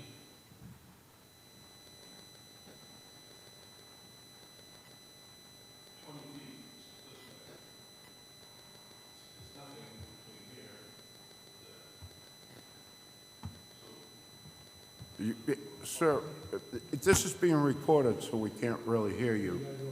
Yeah, you need to identify yourself, sir. pardon me, excuse me. I'm Victor Barrows. I live at 3 Brown Bear Circle, which is across the street. So I don't see my yard, I see their yard, and I have no problem with what they're doing. But my question was the buffer zone that this gentleman was talking about. Thank you. Anyone else? Now, I'm going to close public comment and bring it back to board discussion. Ed? So in relation to the first issue, I think Jason adequately addressed that relating to the dimensions. So I'm not going to comment on that. I'm just going with what Jason says. In relation to does seem like a lot. And looking at the bylaw, the proposed structure will not negatively affect abutting uses and buildings. So I am troubled about the size of this gazebo. And I'm okay with the pool, and under state law, there has to be a fence around the pool anyways. So the fence is going to go there, so I have a concern about the gazebo. Well, I've said it before, I'll say it again. I put my faith in what the staff has to say when I make my decisions. I am a little concerned about the size of the pool house, but I'm going to defer to staff here. David? Well, I guess I'll phrase it, it does not look like an accessory building to me. So as I was looking through the paperwork, and I had my other technical questions we asked at the beginning, but if you can look at the plan, the footprint is almost as big as the footprint of the main building. Accessory means, to my mind, somewhat smaller than the principal building, and it looks like a future potential ADU, even though that's not what they're asking for. But at the very least, I would want a condition that it cannot be used as a residence at all. But I think it's too big. I think it's putting 12 pounds in a 10 pounds bag or 15 pounds in that narrow little finger. And looking at the pictures too, all the houses around it are really close. So I'm listening to the neighbors' comments as well. So I lean against. I think it's too big and in a very tight footprint to be successful. Michael? Jason had his hand up a second ago. Yeah, no, go ahead. No, go ahead. Go ahead. It is kind of large myself. I think you could address it with a condition. Is that where you had your hand up, was on the condition of no living space? Yes, when you look at the ADU law, it's in Chapter 48, Section 3, which means we can't unreasonably regulate. So if they came into me after the fact and said, hey, listen, I want to convert this into an accessory dwelling unit, I would be tasked with whether to say no and then have a big lawsuit or to be in violation of your special permit. So, again, a side note, but the question would be is if you condition an accessory structure not to be used for living purposes, would 48.3 in turn trump that special permit and allow them to create an accessory dwelling unit out of it? That's a great question. I don't know. Well, this one's over the 900 square feet, though. Way No, over. it's not. It's not?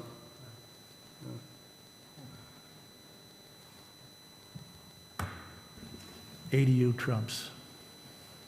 Right. Unfortunately, but if it's not applied for as an ADU, then it doesn't trump anything. I would, $10 beats $5 all the time. You've got it in your hand. And if you got a 10-pound bag with 12 pounds of something. yeah, I would say that if you permit this as a pool house and the special permit calls it out as it is, even though it does have a floor plan, that it would not be allowed to be anything else except that. as a result of the applicant taking that special permit without appealing it, then would need to seek the relief on the change of use, and that's the only debatable point, would be, would 40A3 absolve someone from coming back to you to change that special permit? Or would they just be able to do it by right? And I'd say that I'd probably give it to them by right, but then the applicant would want to try and correct their record because they'd have, anyway, so it's convoluted if you choose to put that condition in there with the new 40A3 reference and the ADU reference, because it could be an ADU, yes. I spoke to the applicant about this from the beginning. They don't want an ADU. I offered it to them. They said, no, we don't want one. Just of note. It's a predicament. So, did Kevin call that yet? or- Yep. Oh, did he? Yep. What do you think? I think it's too big. And I know it's going to turn into a summer place where people visit, and now we can put up 3 extra families or something, you know, for you know, 5 or 6 days. the thing I'd say, again, with my architect eyes, if they came in and said this was going to be a garage or a barn, I still would think it was too big. I mean, I think it's out of scale for the footprint of the land and the neighborhood. It's kind of regardless of what it is. But the fact that it has a bathroom and a kitchen and so on, you raise that other issue. But basically, I think it's too big for that part of the lot. I agree. So, Where do you want to go from there? hmm? Where do you want to go from there? Well, what do you want to do? I think it's too big. I think it's overbearing on the lot. Did anybody do lot coverage, pervious, impervious, on that lot? What the percentages were? It's 25% on it's not 40, man. Yes. On the planning department letter, the proposed estimated lot coverage will be 10.5%, and the maximum required in that district is 25%. So, that's my feelings, but I'm only one board member. Unless we got any other information, I think I'm going to ask for a vote.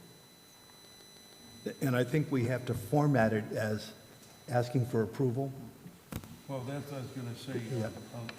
unless, well, it's going to, he would be able to reapply, so. So, can I ask a question? Is there any restrictions on size, Jason? We meet the lot coverage and everything. Is there any restriction on size of the building structure? Go ahead. I mean, we wouldn't be opposed to amend Through the if chair? we had to. The relief here is the side setback. And there is no restriction on accessory structure sizes otherwise. But the petition... I'm not trying to be difficult, but I'm But just... the petition you're asking here, you got the proposed structure will not negatively affect the abutting uses. It's not looking well for you. And so this is your time to fix it. Before we, because if we vote to say we don't vote in favor of it, there's a two-year application wait. Unless we do no prejudice. Unless we do something we deny without prejudice, where you can come in, Carpenter. Or- Right. Excuse me. Talking to you. I know, Ed, I'm sorry. So, Us I'm converting trying to this- save you here. I understand. Okay. And I'm trying to talk to her to see if we can... So what I'm trying to say is that if we deny with prejudice, you have a 2-year wait. But if we deny without prejudice, you can come back with something tomorrow morning with a lot, something smaller. And you Sounds know good what's to gonna, me. so you know what's gonna happen if, so, all right. So I'm gonna make a motion, or go on. Actually, I was going to say, rather make the motion, you can make a request to withdraw without prejudice. I request that, to withdraw without prejudice. Okay. So we vote on the request. request. Yep. Yep. So what we're going to do now is vote on a request from the proponent to withdraw this application so that he may come back and redo it at a later date. What I wonder is if he withdraws, no? No, you can come back with whatever you want. Yeah, yeah. All right, so there is the motion is to approve a withdrawal Right. by the Without proponent. prejudice. Without prejudice, and without prejudice means you can come back in here tomorrow morning. If you've got another set of plans and you think you want to scale things down and you're listening to the inspectional services and you can compromise and work something out, we'll be fine. Okay? So thank you for doing that. Now, So have we formally made that motion and second? I made the motion. Okay, you I gotta will second. Okay. Okay, so there's a motion to withdraw and a second. Without prejudice. Without prejudice. All those in favor? It is unanimous. Thank you. Thank you, guys. Thank you. Thank you. Now, I think we have some minutes, and then we can wrap this up. Oh, I'm done. And then I can go home and have some supper.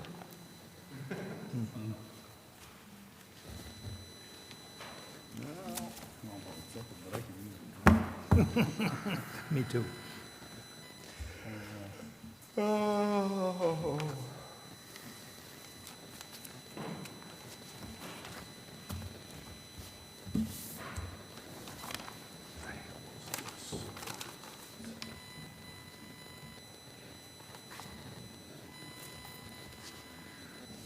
Okay.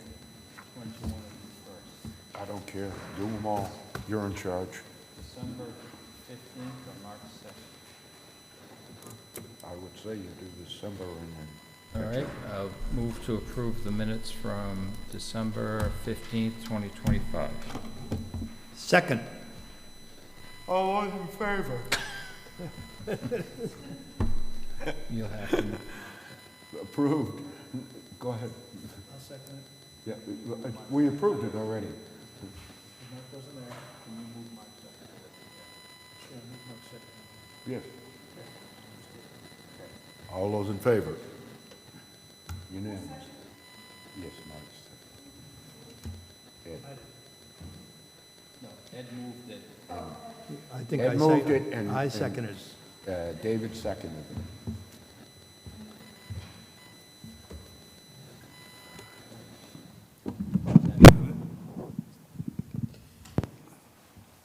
Thank you, ladies and gentlemen. This meeting is adjourned.